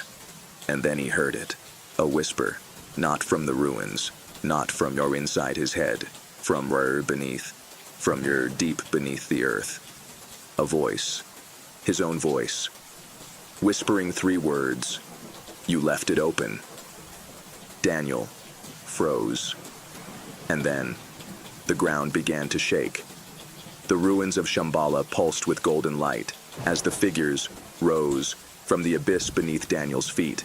They were not human, not anymore. Their 2 long limbs, their veinless white skin, the golden inscriptions burned into their flesh. This was not the glory of an ancient civilization. This was what the keepers had become. And Daniel had once been one of them. The first figure, the tallest, the one with the burning symbols etched into its faceless skull, stepped forward. The others followed, moving in eerie unison, silent, patient, watching. You were the last to leave. The whisper in his mind coiled deeper, pressing into places that should have remained sealed, memories that weren't his, but were. A sky split in 2, a battle at the edge of time, a golden city drowning in black fire, a betrayal. Daniel's breath came in ragged gasps. He forced himself back, but the ruins around him shifted. The war exit was gone. The golden-eyed figure, the one that had been guiding him, watching him, was nowhere. He was alone with the ones who had been locked inside. The first keeper raised a white hand. Golden symbols spilled from its fingertips, hanging in the air like burning constellations. They swirled, reconfiguring, forming a language Daniel couldn't read, but could understand. The cycle must end.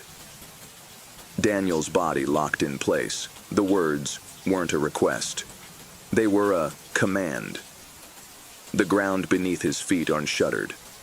The other keepers stepped forward, hundreds of them.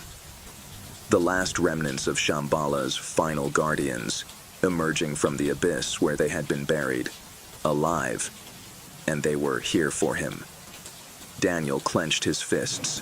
His mind screamed for him to resist, to run, fight, escape. But something inside him remembered. He had been the one who left them behind, and now they had come to take him back. The lead keeper extended its garland hand. Daniel's vision blurred, and for the first time, he saw what lay beneath the ruins.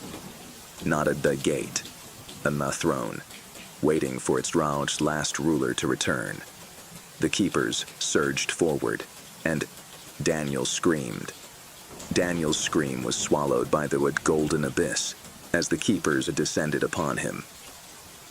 Their bodies moved unnaturally, their limbs shifting in ways that defied logic. The golden inscriptions on their flesh burned brighter, reshaping, shifting, writing his name into their ranks. No, he wasn't ready. Daniel staggered back, his pulse hammering. The ruins around him were changing, the dead stone coming alive, the ancient symbols on the walls rearranging themselves yonder in pulsing, glowing patterns. Everything out was preparing for his return. The lead keeper, the tallest, the first, the one with the golden sigils carved into its faceless head, spoke again, its voice, inside his skull. You left the throne empty. Its hand remained extended, waiting, patient, knowing. You will sit upon it again. Daniel's lungs burned. Flashes of the truth crashed through his mind. He had ruled this place once. He had sealed the gate. He had left his people behind.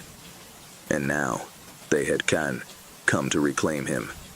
But he wasn't them anymore. He wasn't the keeper. He wasn't their leader. He was Jair, Daniel Mercer. And Daniel Mercer didn't want the throne. He turned drawer and ran. The moment he removed, the keepers reacted. Not with sound, not with cries of anger, with a movement. A wave of shifting bodies surged toward him, their forms unblurring, expanding, folding, into the space around him, cutting off every exit. Daniel slid across the crumbling stone, barely avoiding their grasp. He turned toward the edge of the ruins, where the stairway had once been, where he had climbed out of the ice. Gone. The world had changed behind him. The keepers had never intended to let him leave. Daniel's chest tightened. His vision swam. The sigils on his arms, the ones that had burned themselves into his skin, pulsed with the same golden light as the keepers. He was already becoming one of them. No, he wouldn't let it happen. His gaze snapped to the only way out. The Toria gate. It was still open. The thing beyond it, the thing that had whispered to him, the thing the keepers had sealed away, was waiting, watching. Daniel's body locked up. The gate was not a way out, but it was the only choice left. The lead keeper tilted its head. Sensing his hesitation, its many hands reached for him. Daniel made his decision, and he jumped through the gate. Darkness devoured him. His body twisted, weightless. He wasn't falling. He was being pulled. Something in the void rippled. Something shifted. And then a voice, soft as death, deep as time itself. Welcome home, Keeper. Daniel opened his eyes and saw what lay beyond Shambhala, and he screamed. Daniel's scream vanished into the abyss.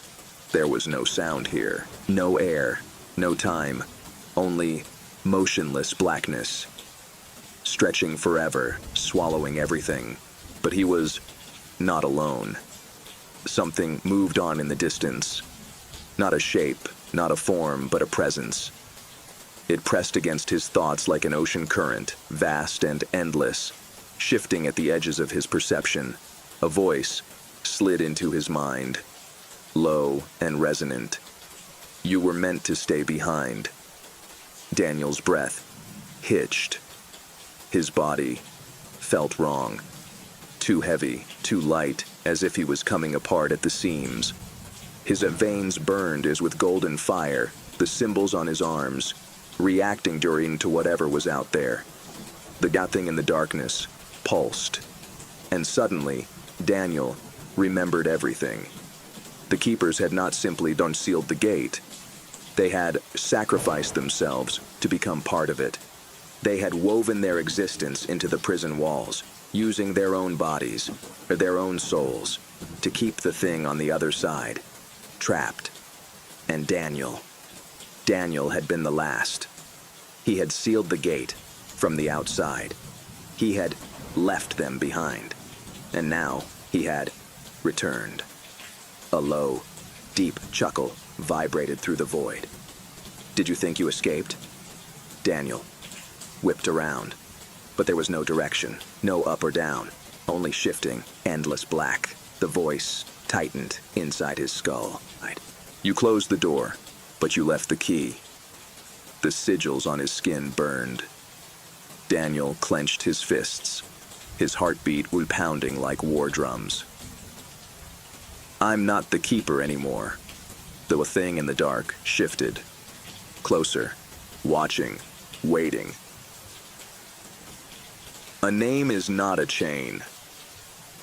The void moved, and then Daniel saw it.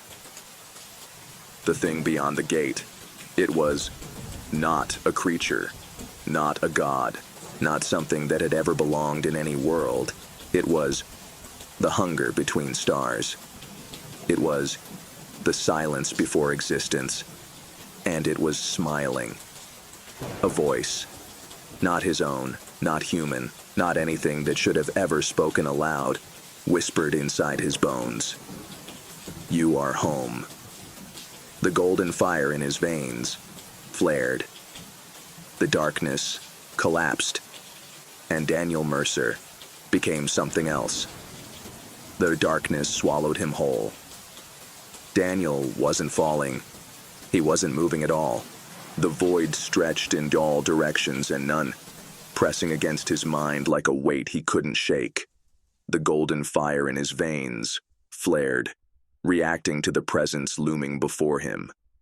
Not a shape, not a form, but a hunger. It shifted. In the abyss, vast and endless, its edges curling like ink in water. Watching, waiting. And then it spoke.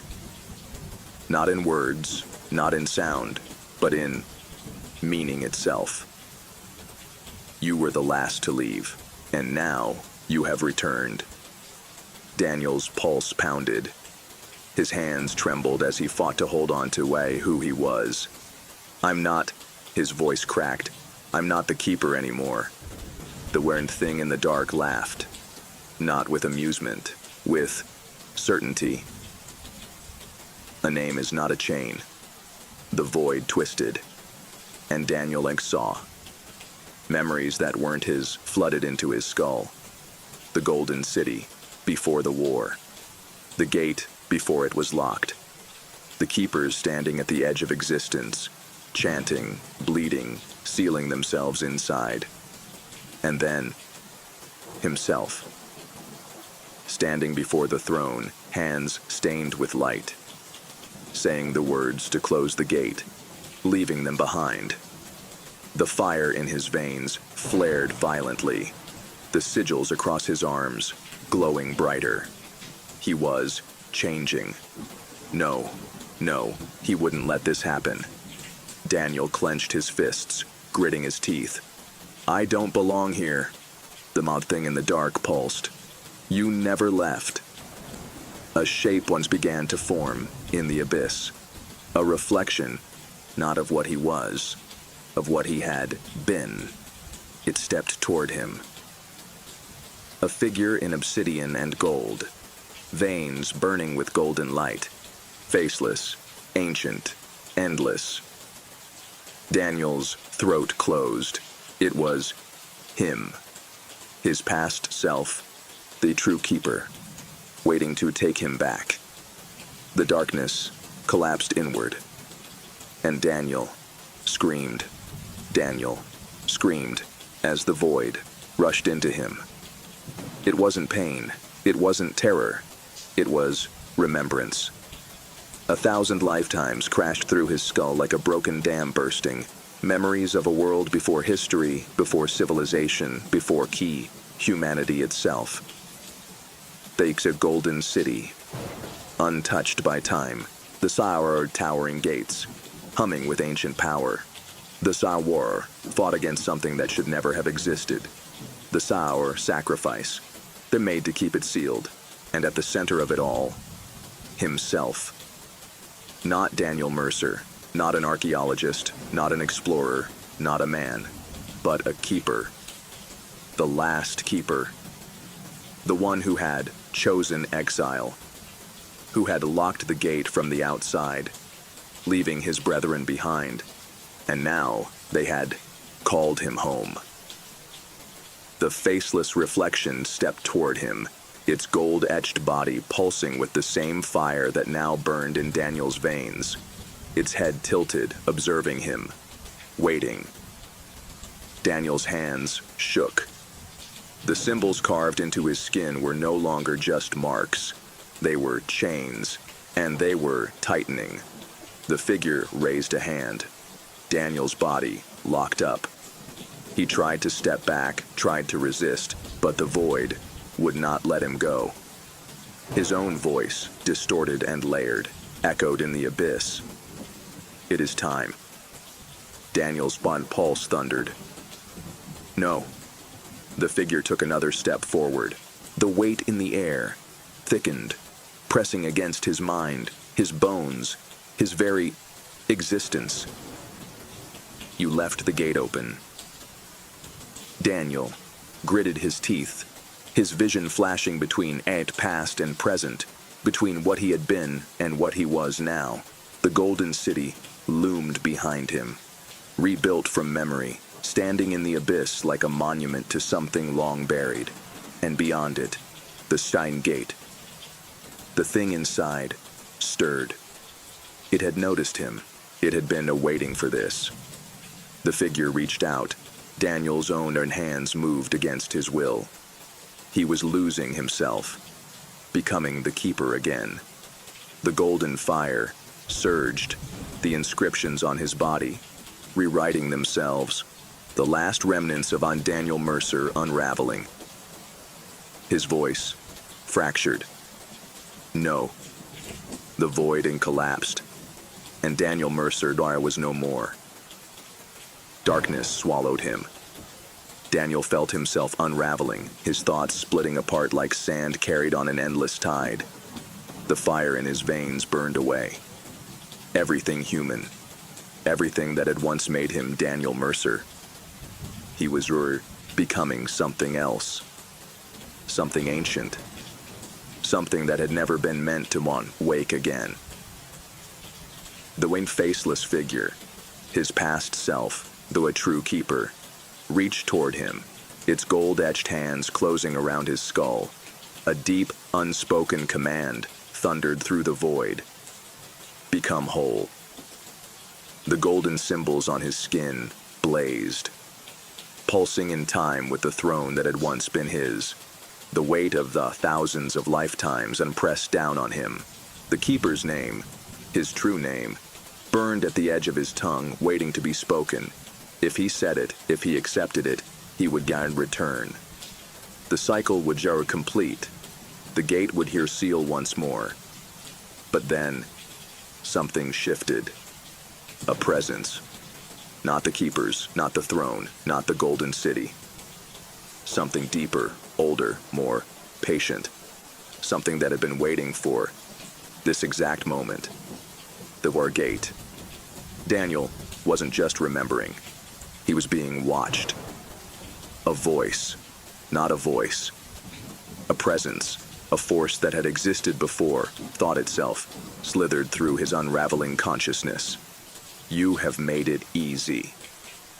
Daniel's blood went cold. The keepers had spent eternities holding the gate shut, not with locks, not with chains, but with their ancient own existence. They had become the seal. And now, as Daniel merged back into what he had once been, the balance was breaking. The prison was cracking. The thing beyond the gate was no longer being contained. It was freeing itself. A pulse of raw, black fire tore through the abyss, ripping through the Golden City, through the throne, through the keepers themselves. The warrior faceless figure jerked violently, its grip on Daniel loosening, its inscriptions flickering. The entire void shuddered, as if something vast had just shifted its weight. The golden fire and the black void twisted together, colliding like colliding stars. Daniel felt himself being pulled in both directions. One side calling him back to the throne. One side dragging him deeper. And in the chaos, for the first time, Daniel understood. This had never been a chore between light and darkness. It had been a gamble, a game of patience. The keepers had trapped themselves in their own prison to hold the gate shut, and the thing inside had simply waited for one of them to break. Daniel was that break. And now, the void collapsed inward. The last keeper, Saigir, screamed, and the thing beyond the gate opened its eyes. The gate opened, and the thing beyond it saw him. Daniel's body convulsed as the abyss collapsed inward, folding and unfolding, twisting space into impossible angles. The golden city shuddered, its once bright towers cracking, unraveling, turning into dust as the force beyond the gate stretched into reality. The faceless keeper, the reflection of what he had once been, screamed silently, its golden inscriptions burning away, its body crumbling into nothing. The seal was broken.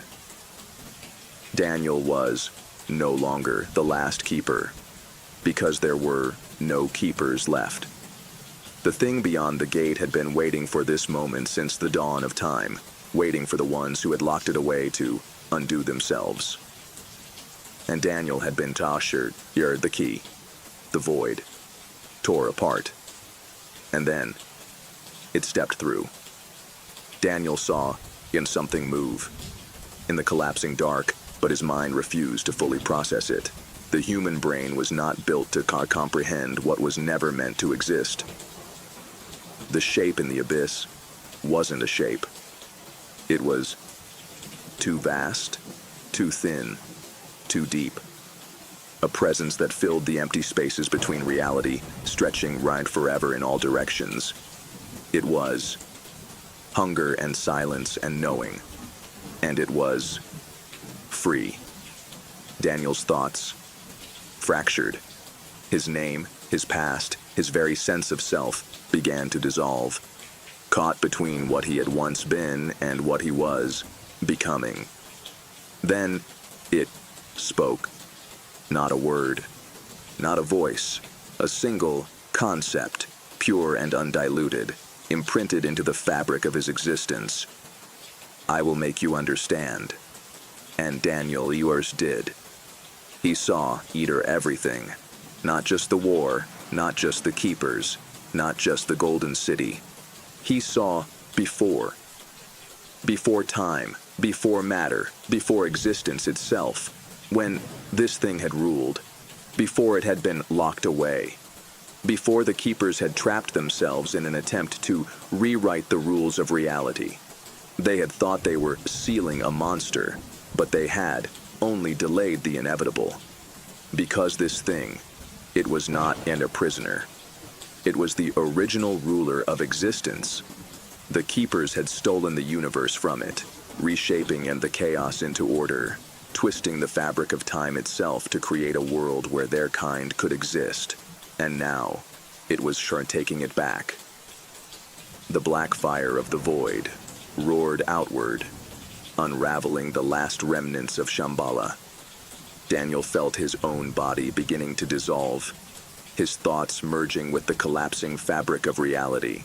The voice of the golden-eyed figure, distant now, nearly gone, whispered one final thing. You should not have come back. And then, everything ended. Daniel should not have come back, but he had. And now, reality was unraveling. The void devoured everything. Shambhala, gone. The golden city, dust. The keepers were extinguished. Only Daniel, remained. Suspended in the abyss, his body half unmade, his thoughts fracturing, stretched between what he had been and what he was becoming. The thing beyond the gate had freed itself, its presence bleeding into existence, folding space and time into something new. And Daniel understood. The keepers had not sealed a monster away. They had tried to rewrite the universe, but you cannot lock away the first truth. You cannot erase what was before all things. And now it was returning. The void, twisted, Daniel saw, no, became aware of, the thing in its entirety, and his mind, fractured at the edges. It wasn't a being. It was a concept, a force that had once ruled, before light, before form, before thought itself, and it had been waiting for them to forget, waiting for Duo, the last keeper, to fall, waiting for him. A voice slid into his skull, its meaning too vast, too old, stretching across eternities. You will be remade. Daniel Bari convulsed. The golden symbols burned away, his body unraveling at the edges, shifting into something not human, something not real. He could feel the weight of infinity pressing against him, breaking him apart and rewriting him into something that had existed before names, before identity. The abyss welcomed him. But something inside him resisted. A spark, a fragment, a single insignificant piece of Daniel Mercer that refused to be swallowed. It unfought back. No. The void shuddered. The presence paused.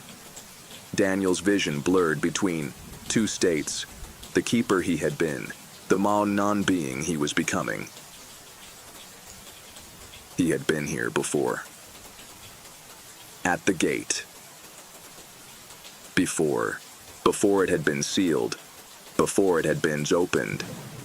And suddenly, he understood the final lie.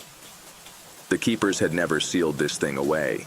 They had only trapped themselves with it. This had never been our prison. It had been a cage for them. And now, Daniel was the last one left. He could let go. He could become part of it. Or he could do what the others had been too afraid to do. Not to seal it away, not to rewrite the rules, but destroy it, erase it forever. If such a thing was even possible, the voice in his skull tightened, pressing in, waiting for him to surrender. Daniel clenched his fists, and he made his choice. Yes, this is the natural point for the story to end, where Daniel makes his final choice, the last decision that will shape existence itself. Here's the ending. Daniel stood at the edge of oblivion, the thing beyond the gate, the first ruler, the hunger between stars, wrapped around him, unraveling his past, his name, his existence. It waited for him to surrender, to let go, to become part of it. But deep inside the unraveling void, a single ember of our Daniel Mercer remained, and he held on to it. The keepers had made a mistake. They had tried to contain this thing. They had tried to rewrite the universe around it. But you don't rewrite a fire. You extinguish it. Daniel reached into the abyss, not to join it, to end it. For the first time, the presence hesitated. The golden fire in his veins, once the sigils of a keeper, once the chains that had bound him to the cycle, shifted. Not a seal, not a prison, a weapon. The thing Nadi screamed, not in sound, not in words, but in a shunned collapse of reality itself. Daniel pushed forward. The golden fire exploded outward, consuming the void, devouring the thing that had waited for eternity. It thrashed, recoiled, shrieked. But it had spent too long waiting, too long playing its game. And now, it lost. The void collapsed. The hunger was gagged snuffed out. The gate shattered, and the last keeper burned away with it. Daniel Mercer was gone. The Golden City never existed. The keepers were never real. The gate had never been opened, because there had never been a gate to begin with. The universe simply was. Balanced, whole, unbroken. And somewhere, in a quiet place where the stars burned bright and the sky was vast and endless, a man woke up. Not Daniel Mercer, not a keeper, just a man. His hands were empty. His name was his own. And for the first time in an eternities, the universe was free. Story 4. The Nameless Pharaoh. The storm had raged for hours, throwing the research vessel Orpheus like a child's toy on the blackened Atlantic waves. Dr. Elias Munro gripped the rusted railing as lightning illuminated the churning abyss below. He had dedicated his life to the pursuit of lost civilizations, and now, with an ancient map clenched in his trembling hand, he was closer than ever to the greatest discovery of all, Atlantis. For years, skeptics had ridiculed him, dismissed his theories as fantasy, but Munro had found something hidden beneath layers of myth and deception. The map, recovered from the forbidden archives of the Vatican, depicted an island that had vanished over 12,000 years ago. The symbols scrawled across the parchment were unlike any known language, but Munro had deciphered enough to understand its significance. It wasn't just a city lost beneath the waves. It was a vault of knowledge, a relic of an age more advanced than modern civilization dared to imagine. A deafening crack split the sky, and a colossal wave smashed against the ship. Munro stumbled, his fingers tightening around the map as crew members shouted over the howling wind. He turned to his colleague, Dr. Catherine Langford, an expert in ancient languages. "We're close," Munro shouted over the storm. "If the coordinates hold, we'll reach the anomaly before dawn." Catherine's emerald eyes were filled with both excitement and fear. "And if it's not just a myth?" she asked, her voice barely audible over the wind. "Then history will never be the same." By morning, the ocean had calmed, revealing an unnatural stillness in the waters below. The sonar scans showed something impossible. A massive structure 3 miles beneath the surface. Symmetrical, impossibly preserved. The shape suggested something not built by nature, but by hands. The crew prepared the submersible, a state-of-the-art deep-sea exploration craft, known as Nautilus 3. Munro, Catherine, and their engineer, Raul Mendoza, descended into the abyss, the pressure of the deep causing the walls of the vessel to groan. At 8,000 feet, the ocean was a void, endless and silent. At 12,000 feet, the first signs of ruins appeared. Pillars covered in coral, statues staring through eons of darkness. And then, at 15,000 feet, they saw it, a city, vast and sprawling, with massive monolithic structures carved from a stone that shouldn't exist. Glyphs lined the walls, symbols unlike any language on Earth. But it was what stood at the heart of the ruin that stole Munro's breath. A colossal obsidian temple. At its peak, a massive sphere pulsed with a dim, golden light. It wasn't natural. It wasn't human. "What the hell is that?" Raul whispered. Munro's voice was dry. "Something ancient." As they maneuvered closer, the submersible systems flickered. Instruments failed. A deep, resonating hum filled the water around them. Then, a voice, not through speakers, not through radio waves, but inside their minds. "You should not be here." Before they could react, an unseen force pulled the submersible forward, dragging them toward the temple's entrance. Catherine screamed as the Nautilus breached the barrier, a shimmering wall of energy that rippled like liquid glass. And then, silence. The ocean was gone. The crushing pressure vanished. They were inside. The submersible rested on solid ground, surrounded by a cavern so vast it defied reason. Faint ethereal lights floated in the air, illuminating what could only be described as an ancient control room. Massive panels lined the walls, engraved with constellations that did not match Earth's night sky. At the center of the room, a pedestal held an object, a golden codex, glowing with an otherworldly aura. Munro stepped forward, his hand trembling as he reached for it. The moment his fingers brushed the surface, the visions began. A civilization of impossible grandeur, Towers of metal and crystal, machines that defied physics. A people, tall, luminous beings with eyes like burning stars. They had ruled the earth once, long before the first human carved stone into tools. And then, a cataclysm. A war, not against humans, but against something far older. Something that still waited. The vision shattered. Monroe collapsed, gasping. The codex pulsed in his grip, its energy seeping into his skin. "Elias!" Catherine's voice was distant.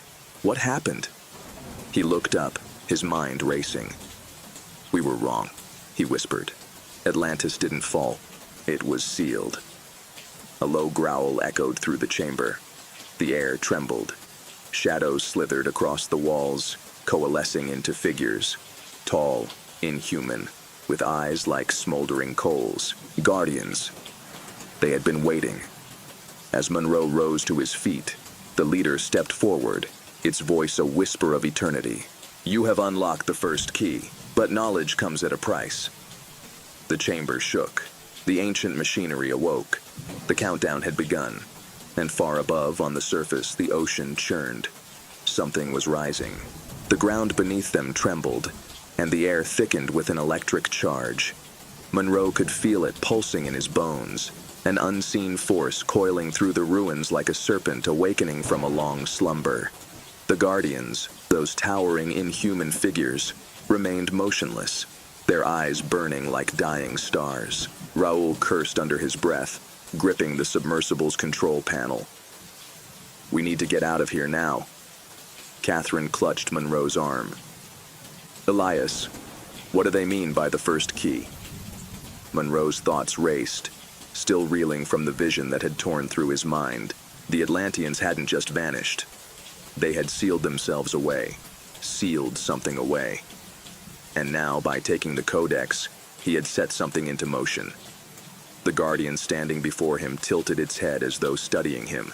Its voice was neither spoken nor heard, but instead pressed itself directly into his thoughts. The vault was never meant to be opened. The entire chamber shook. Behind the Guardians, a set of massive doors, black stone veined with glowing, shifting symbols, groaned as if resisting some invisible pressure. From beyond them, something stirred. Something old. Monroe took a step back. "The vault. It's behind that door, isn't it?" The Guardian's eyes flared. "Leave this place.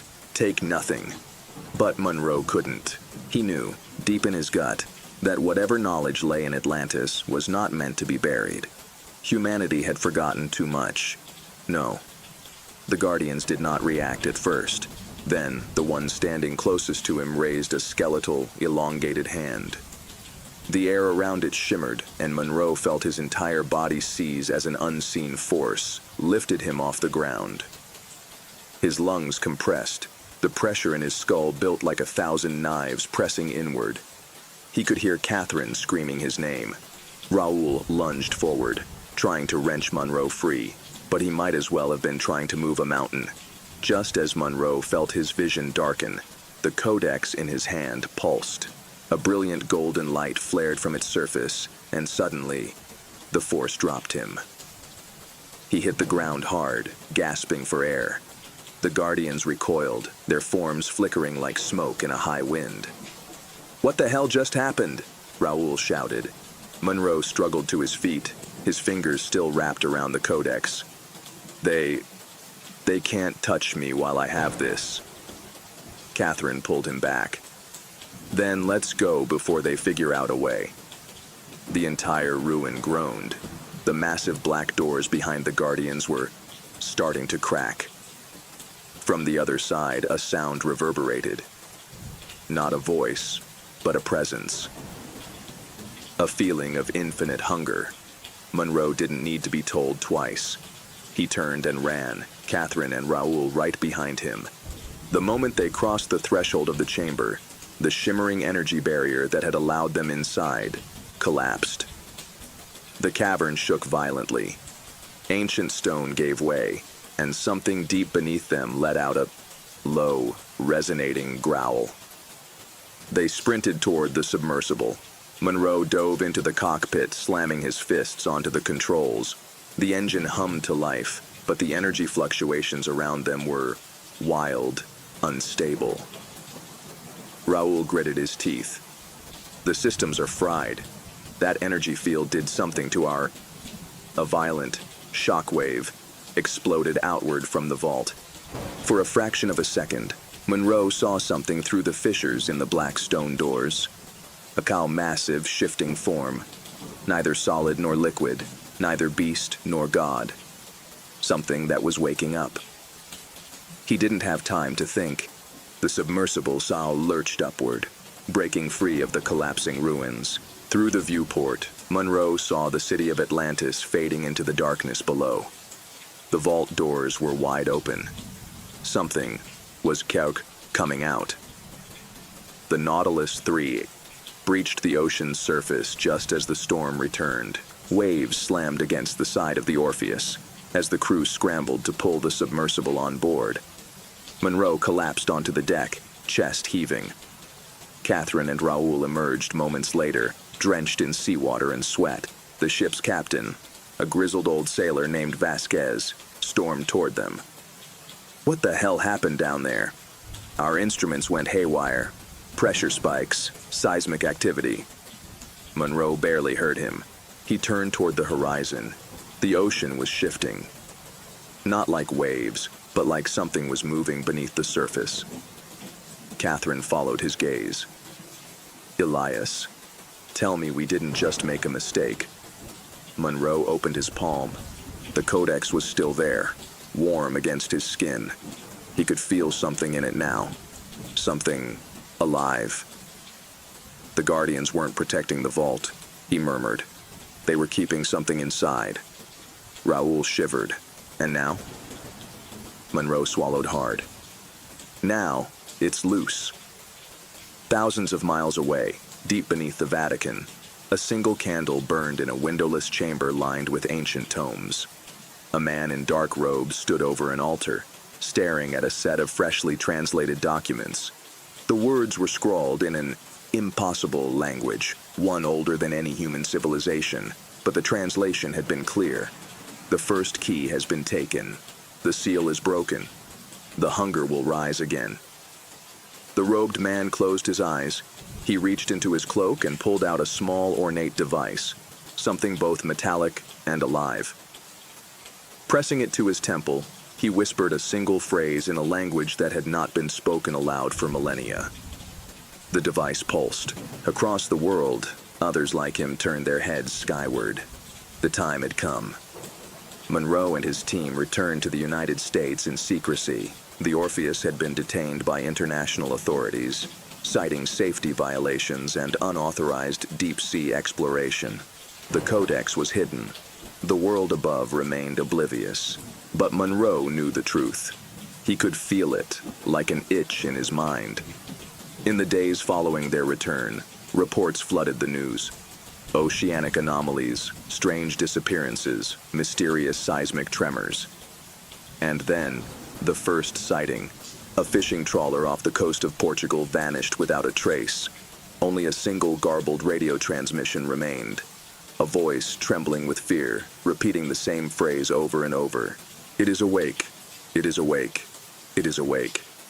Monroe stood at his office window, staring into the night. The codex pulsed in his grip, whispering in a voice only he could hear. Atlantis had not been a city. It had been a Monte prison. And he had just opened the door.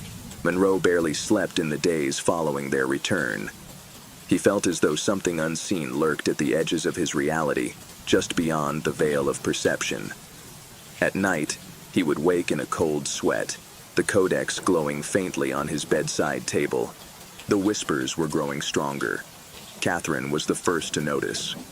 "You're not eating," she said, standing in the doorway of his cramped apartment. Rain lashed against the windows, casting streaks of silver light across the cluttered desk where Monroe had spread out his notes. "I'm fine," he muttered, flipping through a page covered in rough sketches of the symbols they had found in Atlantis. Catherine stepped forward, lowering her voice. "Elias, you haven't been fine since we left that place." He exhaled slowly, rubbing his temples. He knew she was right. Something had changed inside him. He could still feel the codex, more than just its presence. It was as if it were embedded in his very being, resonating with something vast and incomprehensible. "Have you seen the news?" she asked. He didn't need to ask what she meant. Reports were surfacing every day. Freak storms in the Atlantic, strange lights beneath the ocean, the disappearances of entire ships. Scientists were baffled. Fishermen refused to leave the shores. And then there were the sightings. Blurry satellite images showed impossible structures rising from the seabed. Deep-sea sonar scans returned readings that didn't make sense, moving, shifting patterns that implied something alive. And there were the voices. Radio transmissions picked up across the Atlantic carried whispers in an unknown language. Some had dismissed them as interference, but Monroe recognized the cadence. It was the same language the Guardians had spoken. Catherine hesitated before speaking again. "I did some digging. That symbol, the one etched onto the vault doors. We've seen it before." Monroe looked up. She pulled a file from her bag and spread it out on the desk. The Vatican archives. This was taken in 1943. Nazi expedition into the Mediterranean, off the coast of Santorini. Monroe's breath caught in his throat. The black and white photograph showed a stone fragment, partially buried in the sand. The carvings were unmistakable, the same veined glyphs that had marked the vault. "What happened to it?" he asked. Catherine hesitated. "The artifact was confiscated after the war. It was taken to the Vatican's secret archives." Monroe's stomach twisted. "And where is it now?" Catherine exhaled. "That's the thing. It was stolen." "When?" 3 days ago.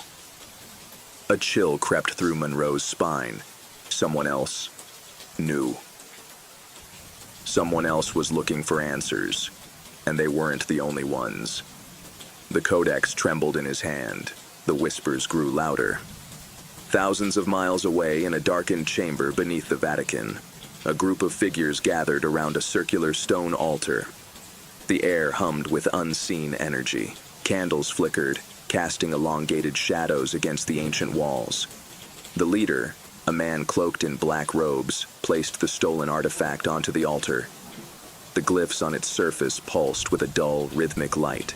"We are too late," he murmured. His voice carried the weight of centuries. "The seal has already been broken." The others remained silent. He reached into his robe and withdrew a small vial filled with an iridescent, golden liquid. With slow precision, he poured a single drop onto the stone. The reaction was immediate. The glyphs blazed to life, golden light seeping into the cracks of the altar. The chamber trembled. And then, the whispers. They came from nowhere and everywhere at once, and language that had not been spoken in 12,000 years. Filled the air. The robed figures did not flinch. They had been waiting for this. "The hunger stirs," one of them whispered. The leader pressed his hand to the stone. His eyes turned an unnatural shade of black. "It has already begun." Monroe and Catherine arrived in Rome under false names. The Vatican archives were heavily restricted, but Monroe had an old contact, Father Michael Serrano, a historian with access to the library's forbidden sections. Michael met them in a dimly lit corridor beneath St. Peter's Basilica. "This is madness," he whispered, leading them down a spiraling stone staircase. "You shouldn't have come here." "We don't have a choice," Monroe said. "Something is waking up, Michael. We need to know what it is." Michael hesitated before unlocking a heavy iron door. Beyond it lay a vault of ancient texts, manuscripts older than Christianity itself. He pulled out a dusty, leather-bound volume. "This is what you're looking for." Monroe flipped through the brittle pages, his eyes widening at the detailed illustrations. The vault, the same obsidian doors they had seen in Atlantis. The same glyphs, the same warning. And then he saw it. A creature emerging from the depths of the ocean. Formless, shifting, vast. A single word had been scrawled beneath it in Latin. Devoratore. Monroe translated aloud. The Devourer. A silence settled over the room. Catherine exhaled. That's what was locked away. Michael's face was pale. The scriptures say the Atlanteans sealed it beneath the sea, locked it away before it could consume the world. Monroe clenched his fists. And now, it's free. Michael turned to him, his voice a whisper. Then there is no time left. Far beneath the Atlantic, something stirred in the darkness. It had been dreaming for millennia, suspended in the void between sleep and wakefulness, waiting, but now the chains were broken. The first seal had been shattered when Monroe took the Codex, the second when the stolen artifact was activated beneath the Vatican, the third. The ocean trembled. All across the Atlantic, strange lights flickered beneath the waves. Coastal villages fell silent overnight. Fishermen disappeared without a trace. And then, the first ship was found. Drifting off the coast of Gibraltar, an oil tanker with a crew of 73. The vessel was intact, no sign of a struggle. But it was empty. No bodies, no signs of life. Just a single, massive symbol, scorched into the steel of the deck. The same glyph that had been on the vault doors. The hunger had returned, and this time, there would be no one to stop it. Monroe stood in the Vatican archive, his breath slow and controlled, though his heart pounded with unease. The ancient manuscript lay open before him, its brittle pages covered in inked warnings from a civilization that had been forgotten long before human history had truly begun. Devoratore. The Devourer. The Hunger. The words carried an unfathomable weight, as if the mere act of reading them aloud could summon whatever force they described. Catherine sat beside him, flipping through another volume filled with cryptic diagrams of an ancient celestial alignment, one that had last occurred over 12,000 years ago. She stopped, her eyes darkening. "Elias," she whispered, "look at this." He leaned in. The diagram depicted the same vault they had discovered in Atlantis, but this time, it wasn't air closed. It was open. At the center of the image, a great black shape twisted upward, rising from the depths. Below the image, a passage had been scrawled in a dialect of ancient Greek. Catherine translated aloud. "When the 3 keys are taken, the gates will break. The hunger will rise as it did before, and the world will tremble before it once more." Monroe's stomach twisted. 3 keys. His fingers brushed the Ma Codex and still clutched in his hands. The first key, the artifact stolen from the Vatican. The second key, and the third. Michael exhaled sharply. There was a third artifact, he admitted, but it was lost centuries ago. Catherine's eyes snapped to him. Lost where? Michael hesitated. A temple, deep in the Amazon. A chill passed through the room. Monroe's mind raced. If they had any chance of stopping what had begun, they needed to find that key before someone else did. Before it was too late. 3 days later, Monroe, Catherine, and Raoul were deep in the Amazon jungle, cutting their way through the thick undergrowth. Rain fell in sheets, drenching their expedition gear. The heat was oppressive, the air thick with the buzzing of unseen insects. "This place is ancient," Catherine murmured, stepping carefully over the roots of a massive ceiba tree, older than anything recorded in history. Raoul adjusted his pack. "Then let's hope it's still standing." They followed the coordinates, ones that Monroe had found buried within the pages of the Codex. The numbers had been imprinted into his mind as though they had always been there, waiting for him to discover them. By nightfall, they reached it. The temple stood half buried in the jungle, covered in creeping vines and the weight of forgotten centuries. But there was no mistaking what it was. Massive obsidian walls jutted from the earth, covered in glyphs identical to those found in Atlantis. This was no Mayan ruin, no Incan fortress. This was something Share older, something Share Atlantean.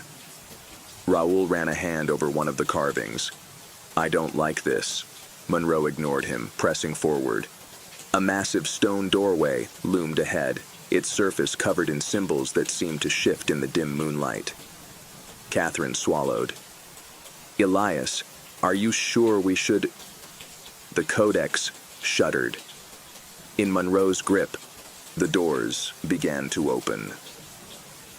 A gust of cold air rushed from the darkness beyond. Monroe took a step forward, barely aware of the others. He could hear something calling to him, whispering, singing. The temple line wanted him inside. He entered. The interior was massive, far larger than the exterior should have allowed. The architecture was impossible.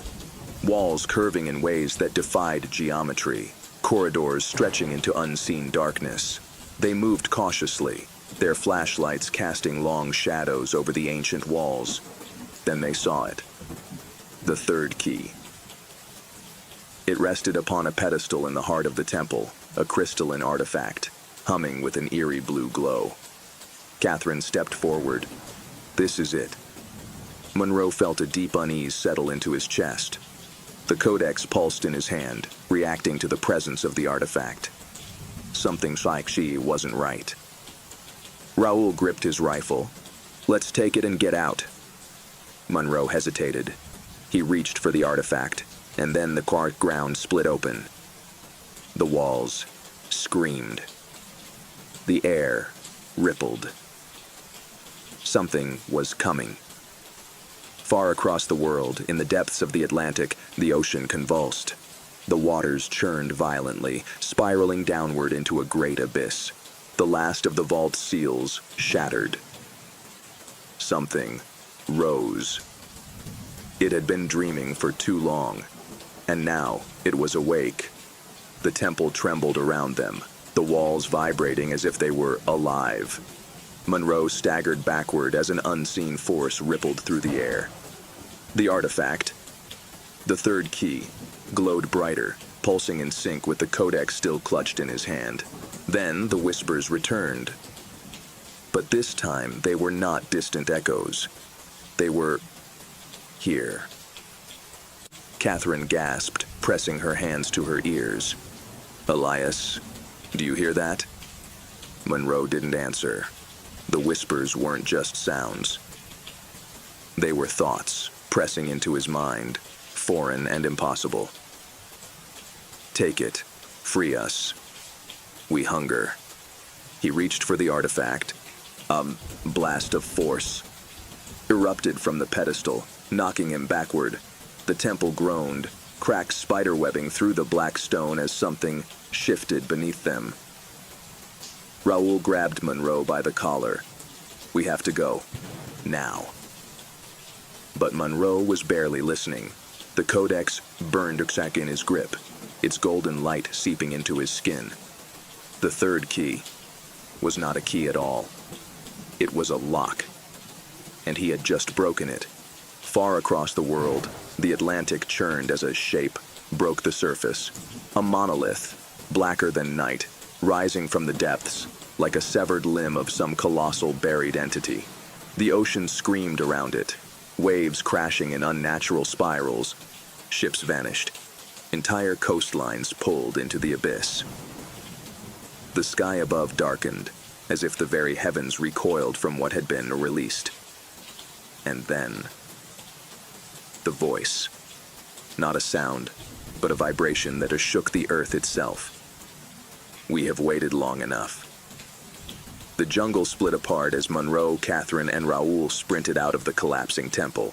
Massive car tendrils of black stone erupted from the ground, twisting and writhing toward the sky.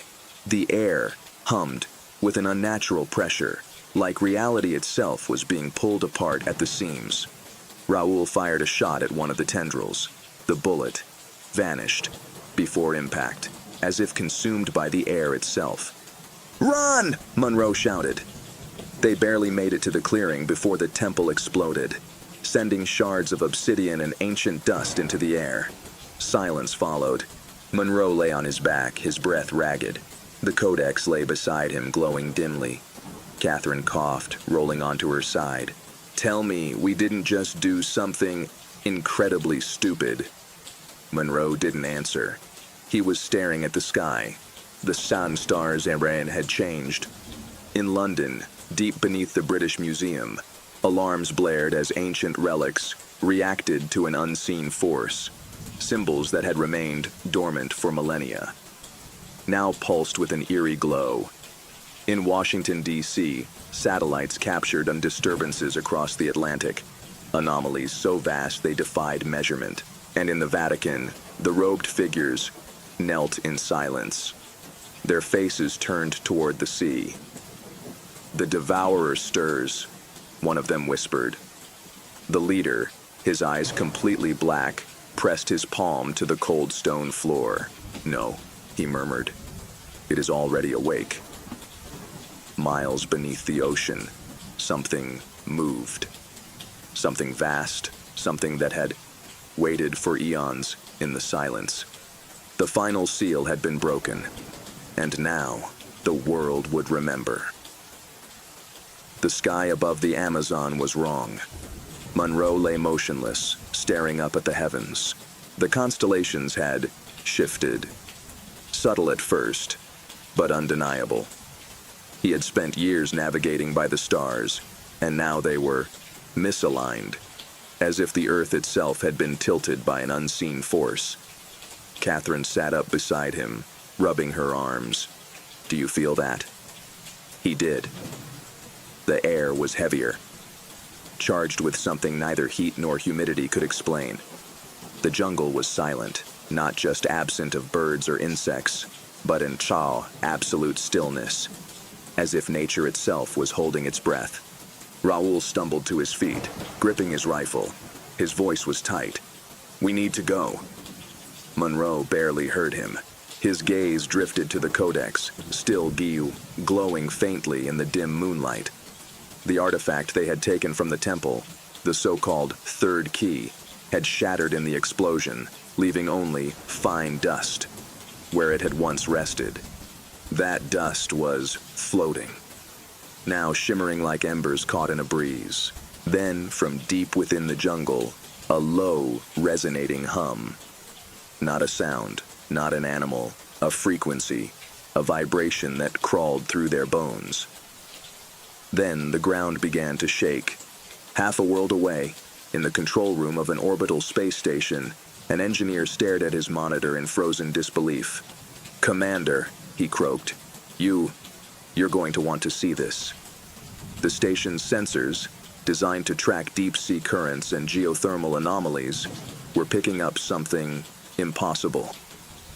In the middle of the Atlantic, near the location of the fabled sunken continent of Atlantis, a structure was rising from the ocean floor. It was larger than any known city, a sprawling mass of black stone and spiraling towers, emerging from the abyss like a wound in the earth.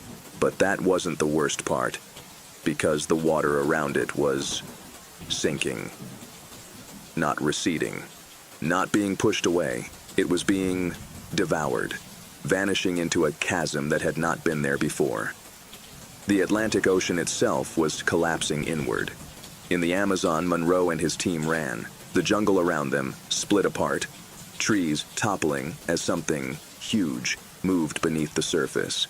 The very landscape shifted, like a pulse rippling through the skin of the earth itself. They reached their camp just as the first shockwave hit, a force so immense it sent them crashing to the ground. The sky fractured, a brief, terrifying ripple that revealed something behind reality, something vast and formless. Then the whispers came again, but this time they were no longer whispers. They were a voice. "You have awakened us." The words didn't come through sound. They bypassed the ears completely, pressing into their skulls like a tide rushing inward. Monroe clutched his head, his pulse pounding. He couldn't think. He couldn't move. You have opened the door." Raoul screamed. Catherine's breath came in short gasps, her hands digging into the dirt. Then, silence. The pressure vanished. Monroe looked up. The jungle was gone. Or rather, it was still there, but different. The trees looked older, their shapes slightly wrong, as if they had been replaced by something that only vaguely understood what trees should look like. The colors were off, too vibrant, too alive, as though the world had been painted by an unfamiliar hand. And the sky, the stars, were still shifting. Monroe forced himself to stand. What the hell just happened? Catherine was shaking. "Elias, we're not in the same place anymore." Raoul checked his compass. The needle was spinning wildly, unable to find north. They hadn't just triggered something. They had moved. At that same moment, in a military base deep beneath the Pentagon, General Marcus Slade stood in a darkened war room, watching a satellite feed of the Atlantic anomaly. He had seen many things in his years serving classified operations.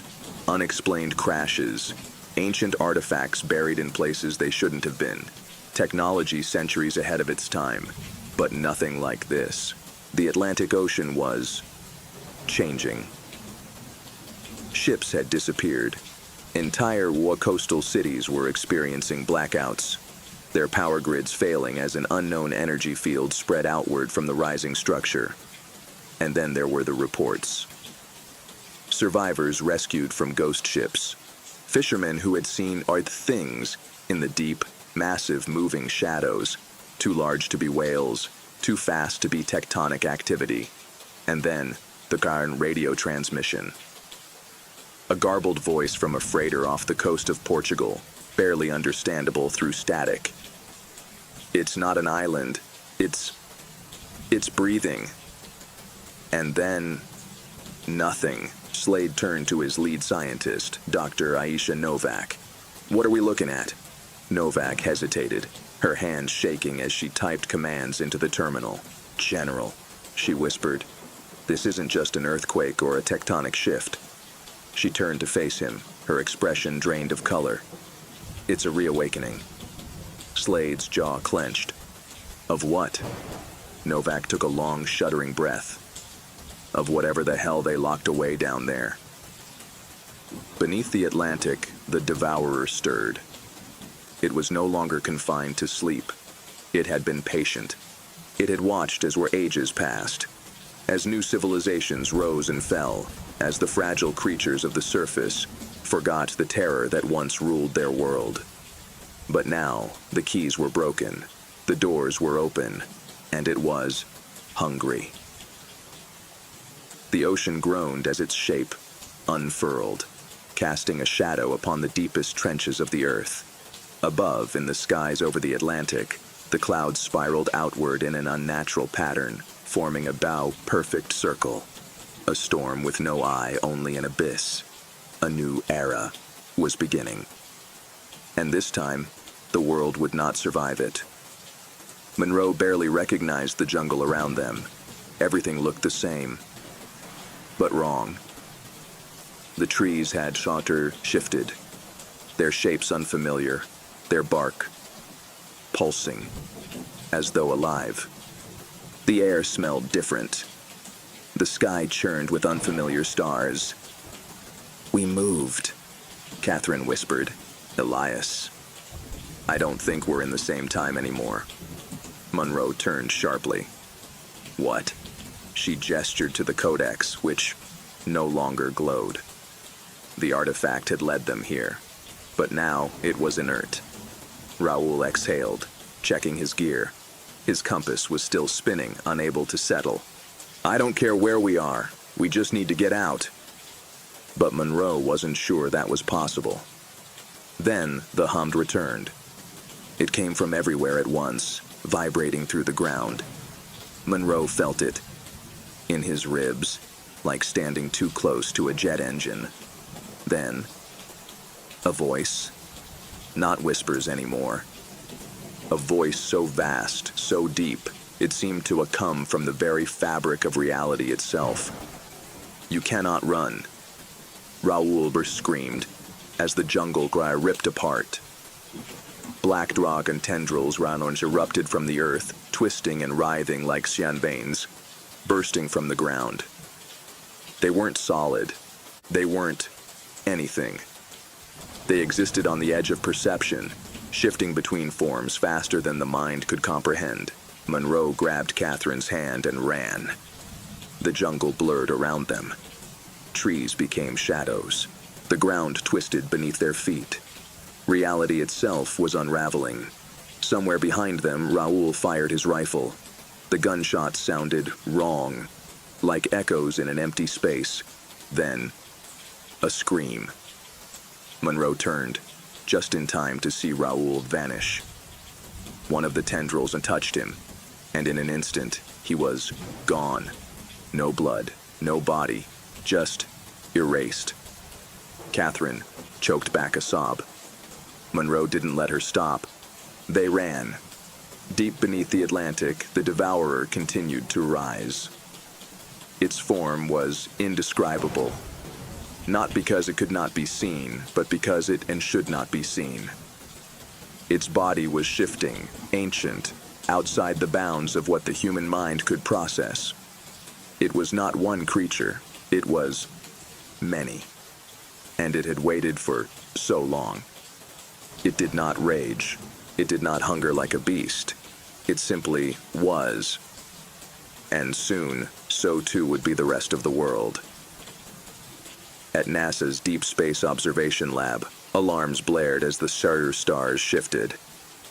Not just in the sky, every recorded star chart in human history was now incorrect. "Sir, this isn't possible," one technician stammered. "We're getting conflicting data across every observatory. The constellations are wrong." General Slade stood over the display, his face grim. "Define wrong." The lead scientist, Dr. Novak, turned. Her eyes were wide, her skin pale.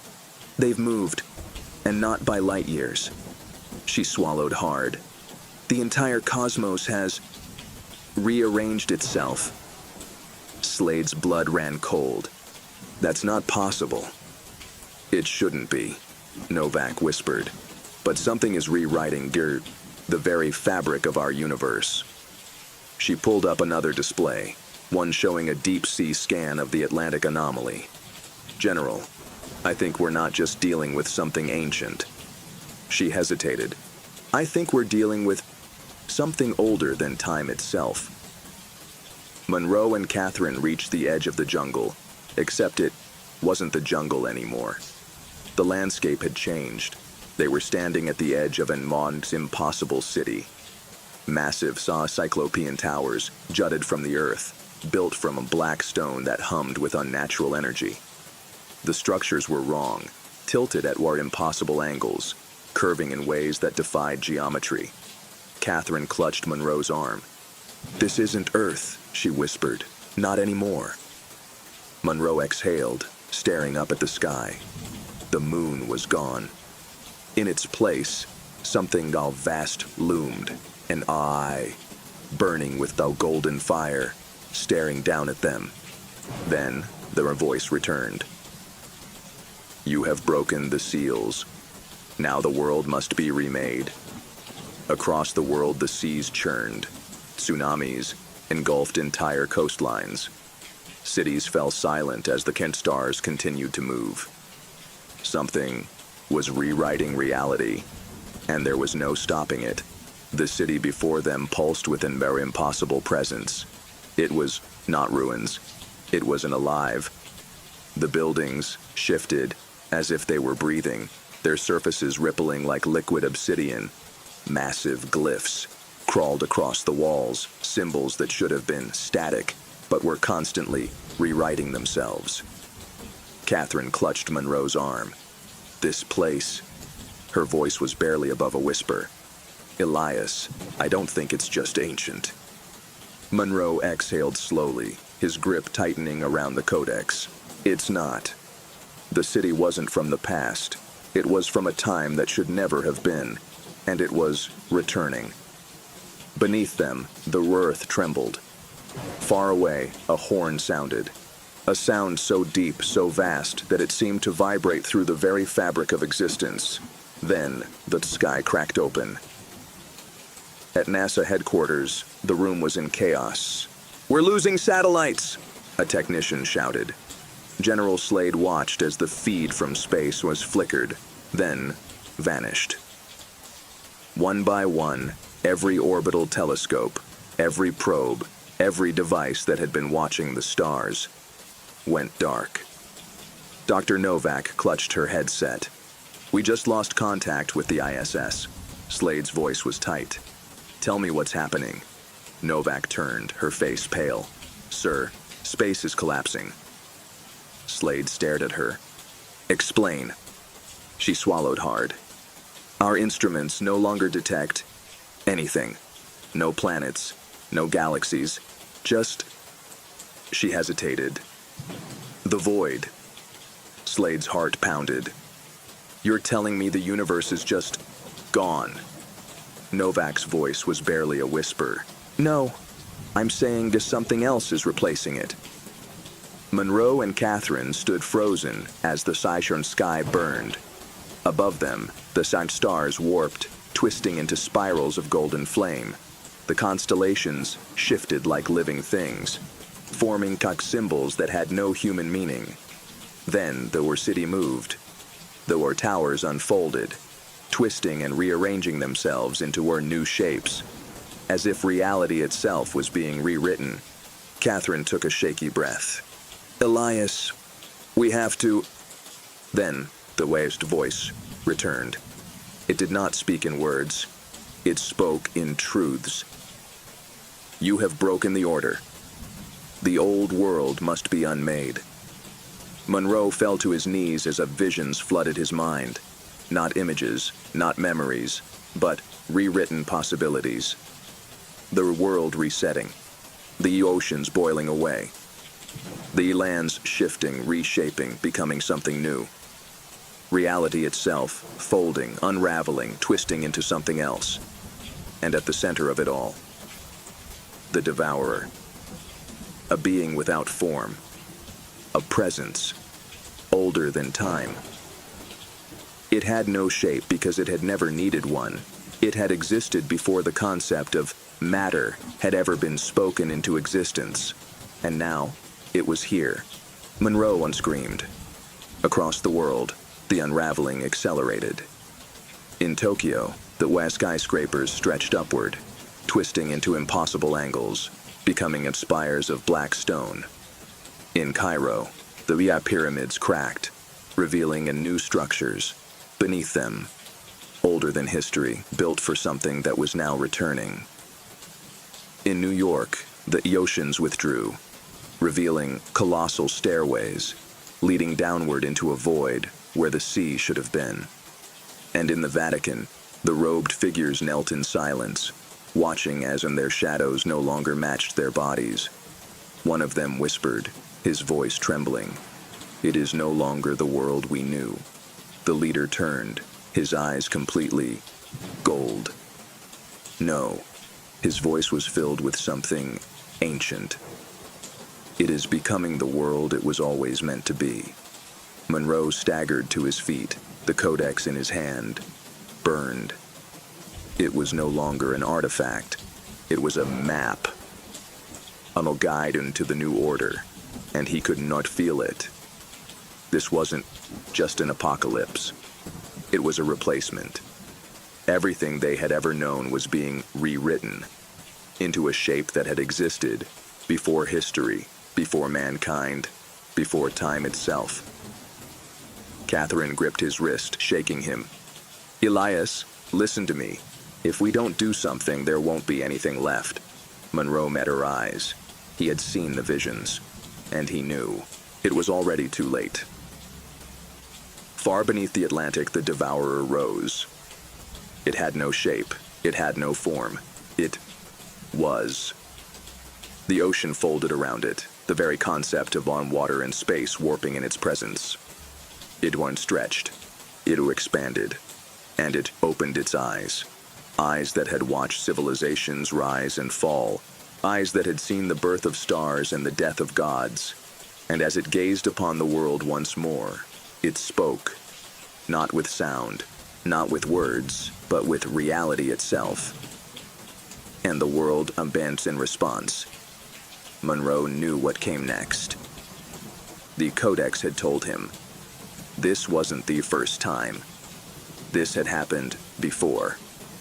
And it would happen again, because this was how the world truly worked. Civilization was never meant to last. Humanity was never meant to rule. They were just the latest attempt. And now the Devourer was here to begin again. The sky shattered. The oceans rose. And the world was consumed. The world was breaking apart. Monroe stood at the edge of the impossible city, staring into the calm sky that was no longer a sky. The stars had fully shifted, forming massive, spiraling glyphs of golden fire, ancient symbols that had no human translation. The My Devourer was no longer just rising, it was rewriting.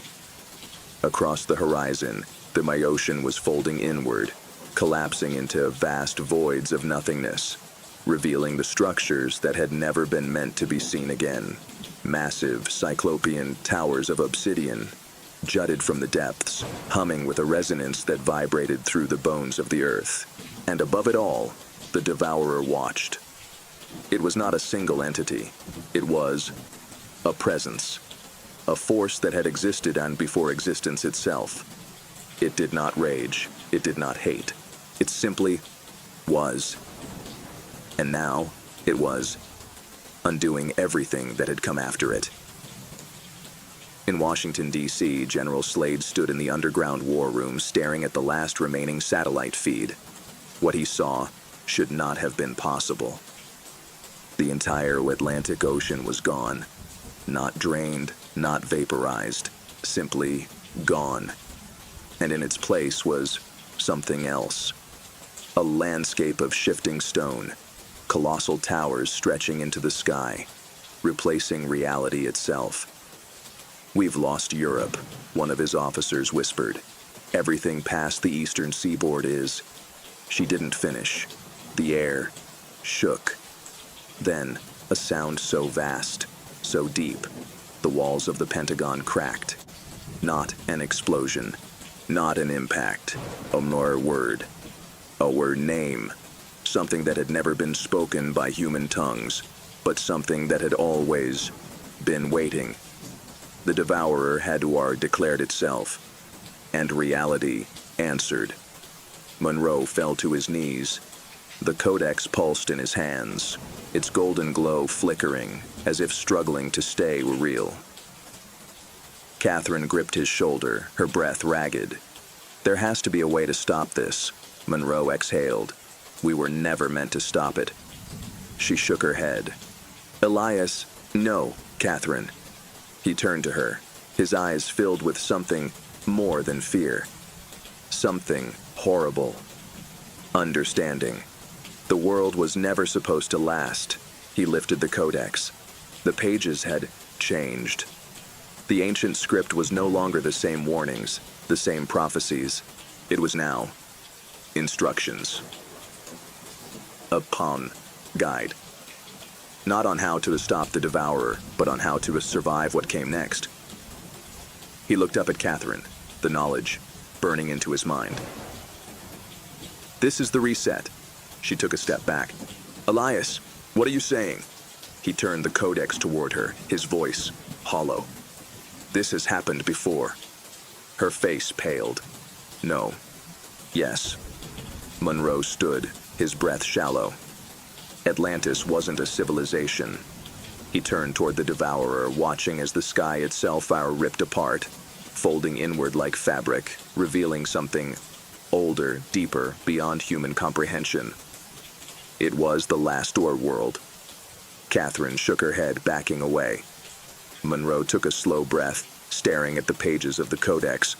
"There's a way through." He traced the ancient glyphs with his fingers. A path. A koi, place that remains, even after the rest is gone. That was what the Atlanteans had discovered, and that was why they had sealed the Devourer away. Not to stop it, but to delay it. To give the next civilization a chance to escape. A chance to survive. Catherine trembled. You're saying humanity was never meant to win? Monroe met her eyes. No. He turned to the crumbling city around them. We were just a trial run. Far above in the heavens, the Devourer spoke again.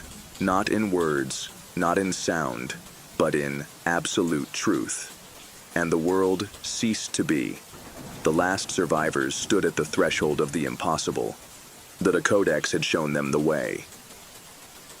And as Monroe stepped forward, through the last remaining door, into what lay beyond the end of the world, he knew the truth.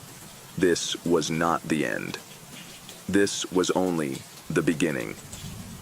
Because somewhere, far beyond the ruins of this failed reality, the next world was waiting. The Devourer had consumed the earth. But something would come after.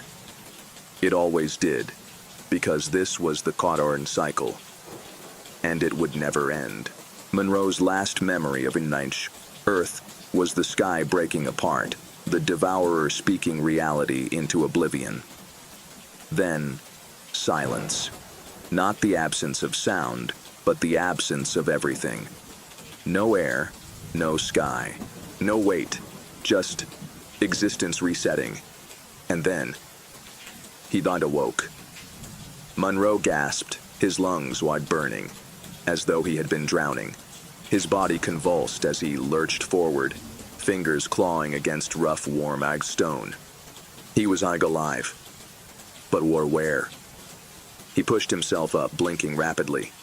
The world around him was impossible. The sky was red, not like a sunset, but a deep, pulsing red, as if it were a living thing. Massive, crystalline spires jutted from the landscape, shimmering with an unnatural glow. The air hummed in with energy. This was not to Earth, but it was something. Somewhere, a place that existed beyond the end. Behind him, a groan. Monroe turned sharply. Catherine was there, coughing, struggling to rise from the ground. She was alive, too. Her eyes met his, wide and filled with 1,000 questions. Elias? Monroe swallowed. His mind was still catching up. He should be dead. The world had ended. And yet, the Codex was still in his hand. He looked down. The pages had changed. The words were different now. No longer a prophecy. No longer a warning. Now it was a map. A guide to whatever this place was. The New World. Catherine took a shaky breath. Where are we? Monroe exhaled, his fingers tightening around the Codex. I think, he murmured, looking at the alien horizon. We're in the next cycle. Somewhere beyond the red sky, something watched. The Devourer was gone, but something else had taken its place. Something older, something waiting. And the cycle was about to begin again. This was not the bone end. This was just the next civilization, the next experiment. And this time, it would be different. Wouldn't it? Monroe took a slow breath, staring out at the alien landscape and before him. The world stretched endlessly in every direction, a vast expanse of untwisting stone formations and towering crystalline spires that hummed with an energy he couldn't name. The sky above them was not blue, but in deep crimson, pulsing like the embers of a dying fire. Nothing about this place felt right. And yet, he was alive. Catherine stood beside him, her breath shaky. This This isn't Earth. Monroe swallowed hard. No. The codex in his hand still pulsed with warmth, the pages rewritten in a language that felt familiar, despite being utterly impossible. It was a map, not of Earth, but of this place. They moved carefully across the foreign terrain, their steps echoing against the massive rock formations. The air felt thick, with an unseen presence, as though something unseen was watching, waiting, and then unstructure.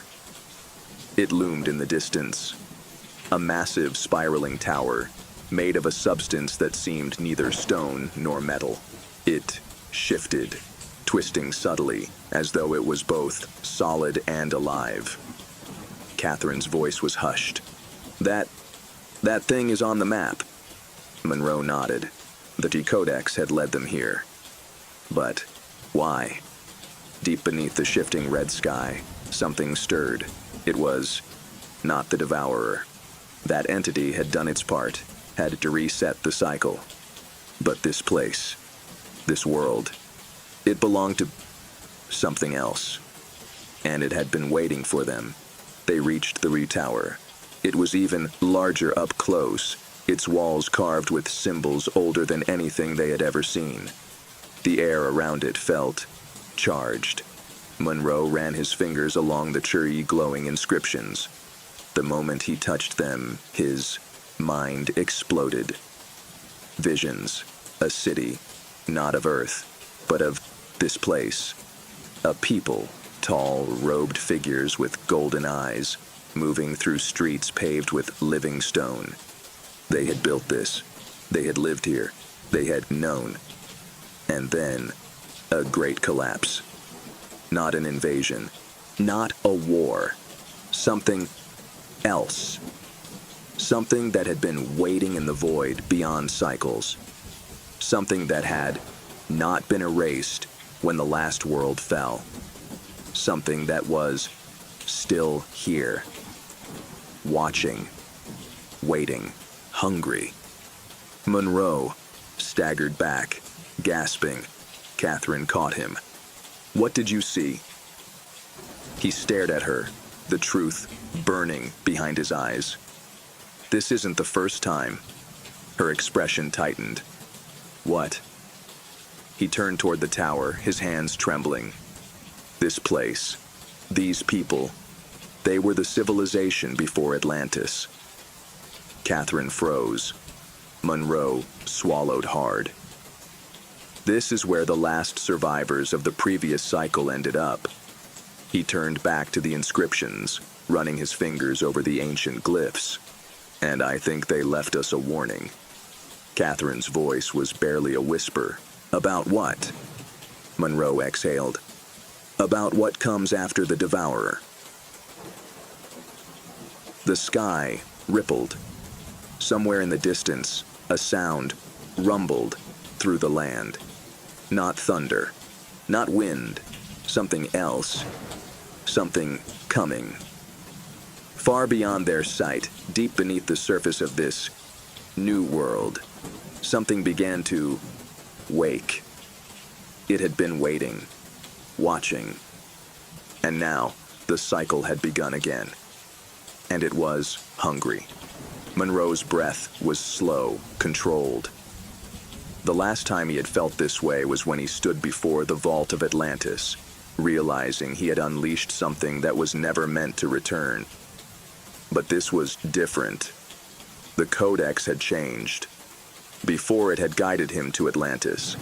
It had shown him the seals, the prophecy, the cycle.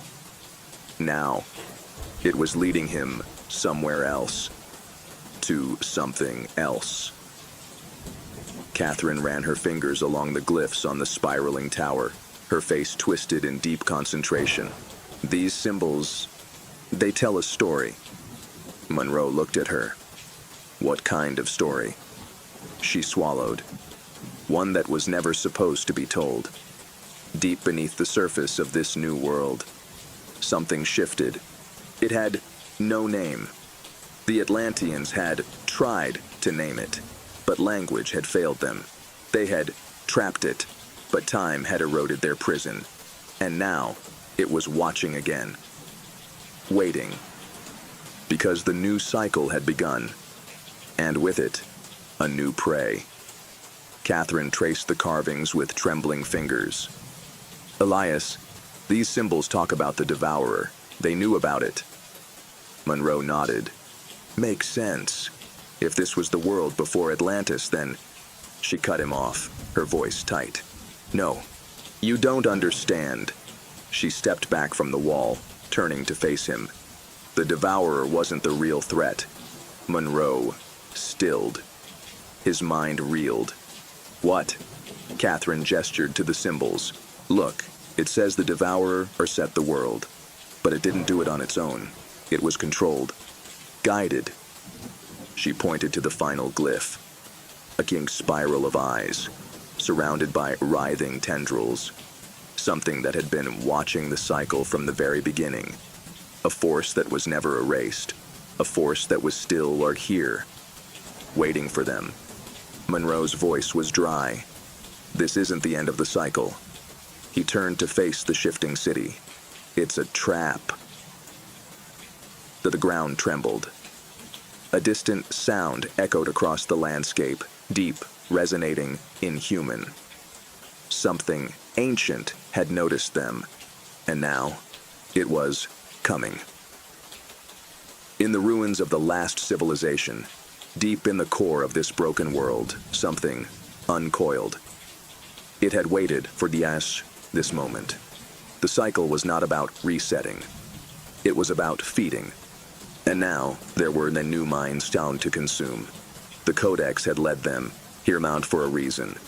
Because the cycle could not continue unless something was sacrificed. And this time, it would be them. Monroe grabbed Catherine's arm. We have to move. Now. She hesitated. But the Codex brought us here, he snapped. And I think I finally understand why. The map hadn't been guiding them to safety. It had been leading them to the altar. The sky darkened. A new storm gathered over the city, swirling and faster than any natural wind should. The spiraling towers began to shift, rearranging themselves into a new shape. No longer ruins, no longer a city, but a doorway. And something was stepping through. Monroe and Catherine ran. They didn't know where to go, only that they needed to get away from the spiraling horror unfolding behind them. But as they ran, the land changed beneath their feet. The crimson sky stretched downward, the landscape bending, turning into something that wasn't stone, wasn't metal. It was alive. The world itself was becoming something else. Catherine gasped. Elias! Monroe turned, and saw it. A shape standing at the center of the shifting storm. It had too many eyes, too many arms, and it was smiling. Welcome to the next world.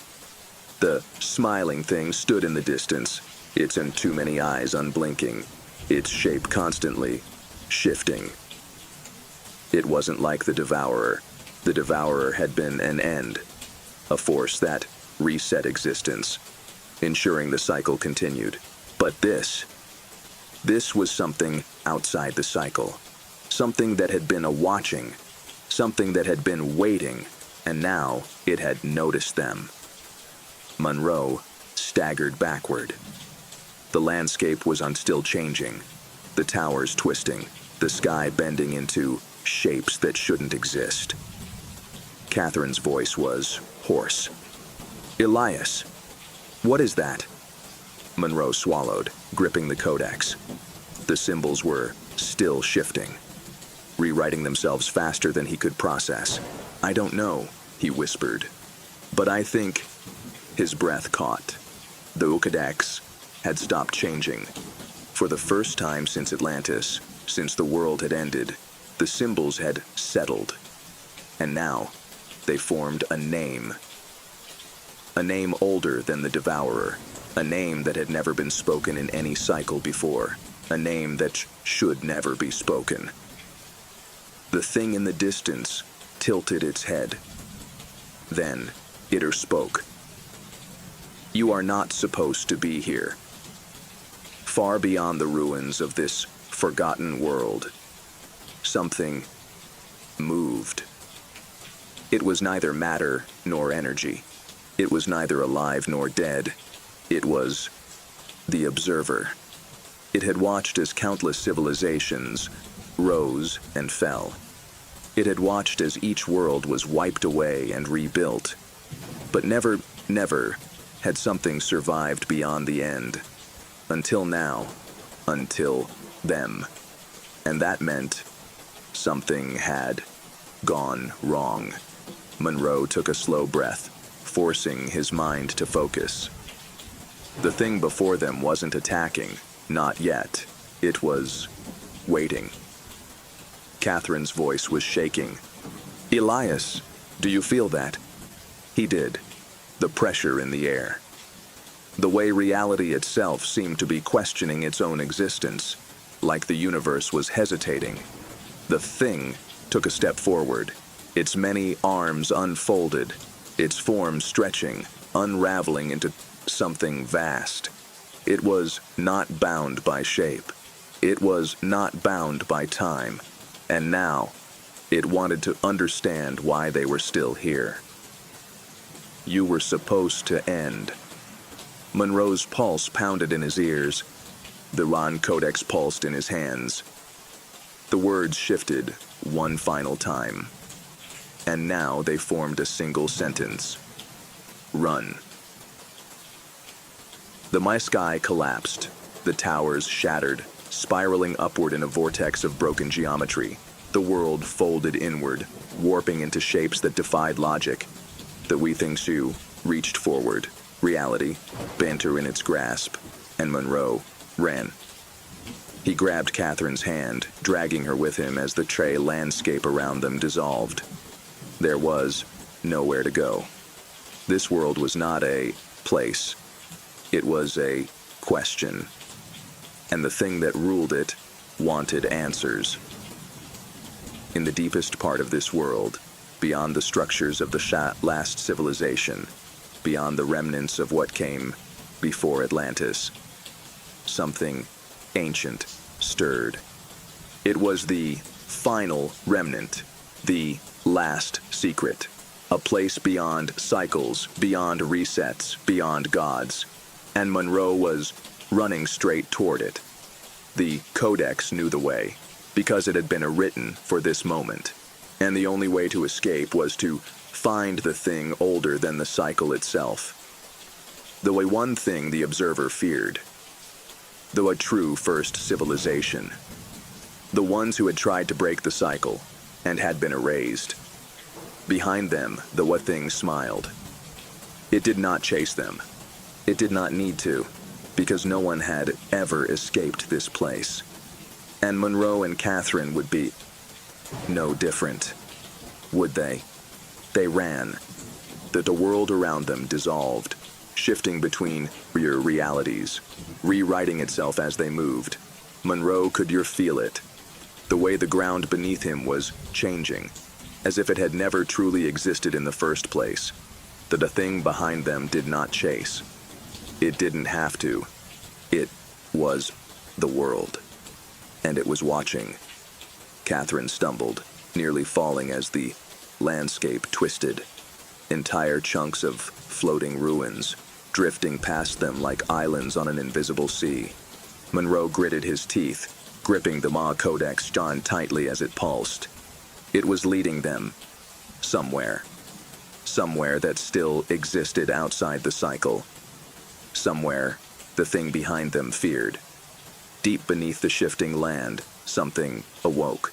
Not a creature, not a god. A terzo remnant. A fragment of Ilios the first civilization. The ones who had tried to break free.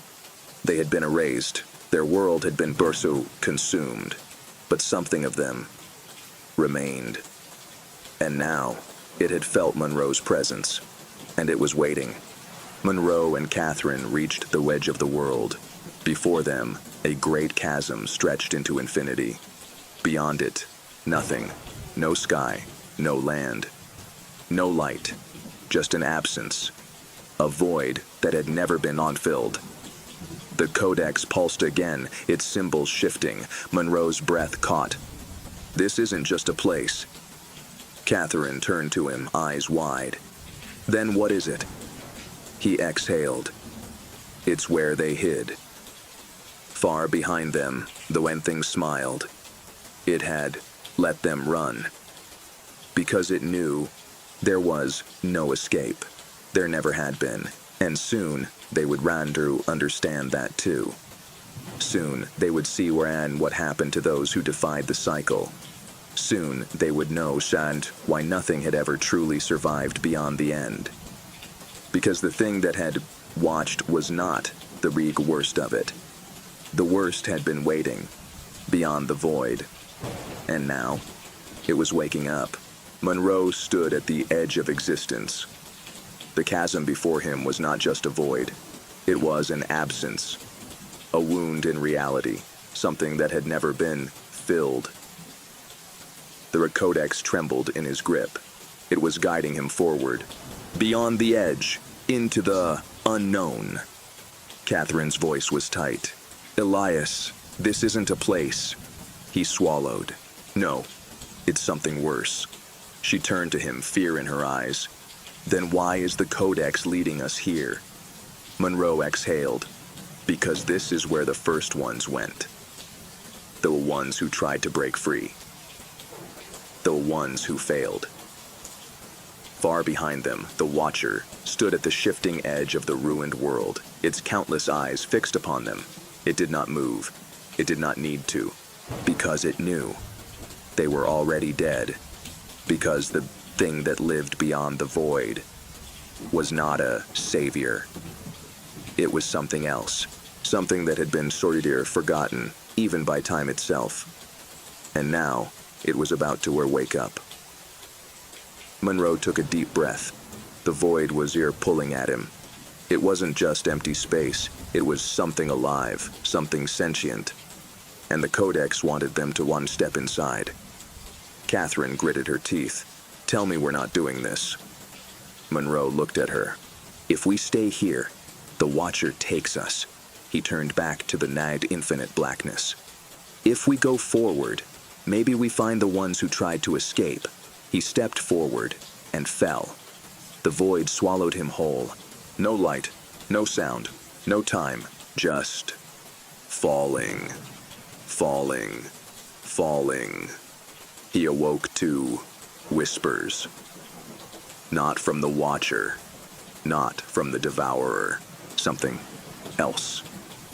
Something that had been waiting for him. A figure stood in the endless dark, half seen, half imagined. Not human, not alien. Something in between. Something that had once been alive. Monroe's breath caught in his throat, because he recognized it.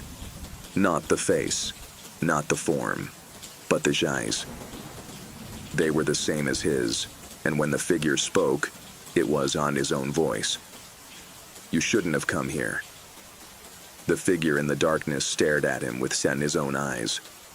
Monroe felt something pull at his mind, as if the void itself was reaching inside him, trying to rewrite him, trying to make him understand. His voice, his own voice, spoke again. Ooh, you shouldn't have come here. Monroe swallowed, gripping the Chanchen Codex. Who are you? His voice was hoarse. The figure tilted its head.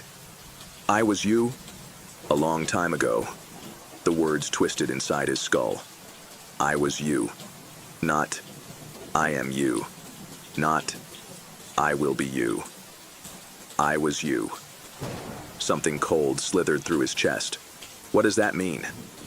The figure stepped forward, and as it did, the darkness behind it shifted. For the first time, Monroe saw what lay beyond the void. And his mind screamed. This place was, not nothingness. It was filled with something vast and ancient, and our infinite. Something lie buried beyond the cycle. A place where time had been peeled away, where history had been ripped apart and replaced with something worse. The shadows were not empty. They were filled with shapes, endless and shifting, fragments of civilizations that had been erased. Monroe saw them. A city, half dissolved, floating in the dark. A temple, its walls moving like liquid, whispering names that had never been spoken. 1,000 towers, each one filled with the echoes of people who no longer existed. This was where the first ones had gone, but they had not escaped. They had been consumed, and they were still here. Watching, waiting.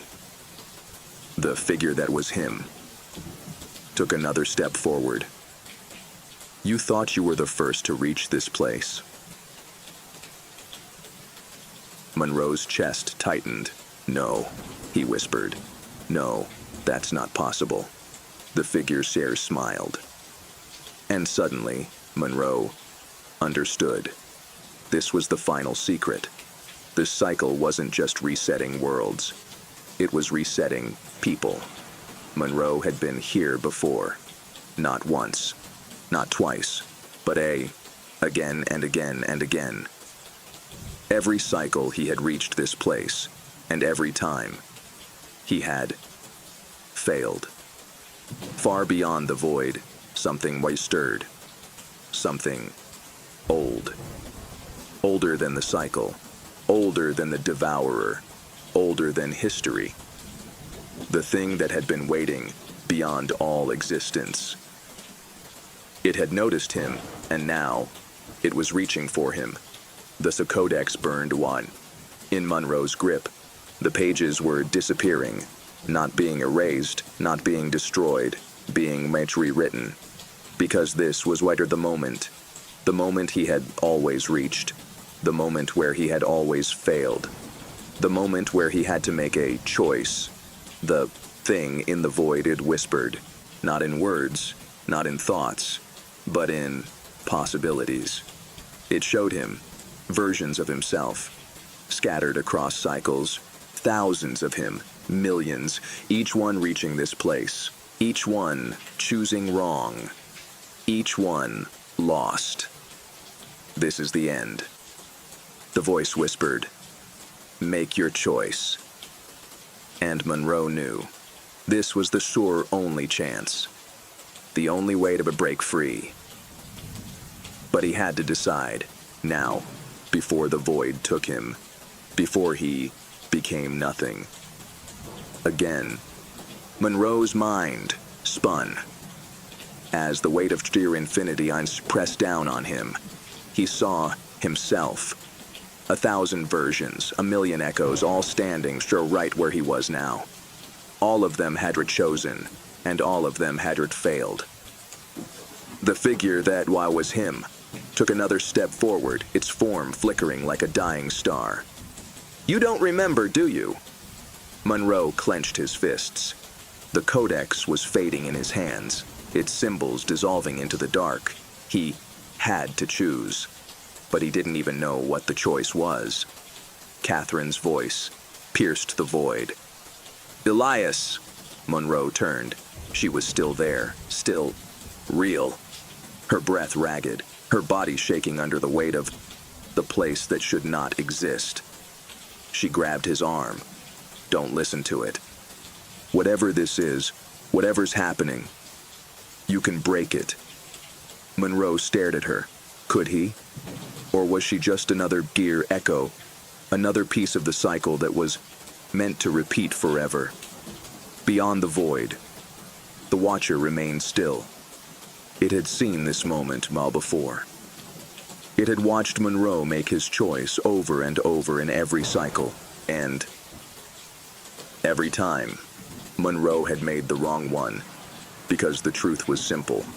There was no way to win. There was only acceptance. And that was why the Watcher was not afraid. Not yet.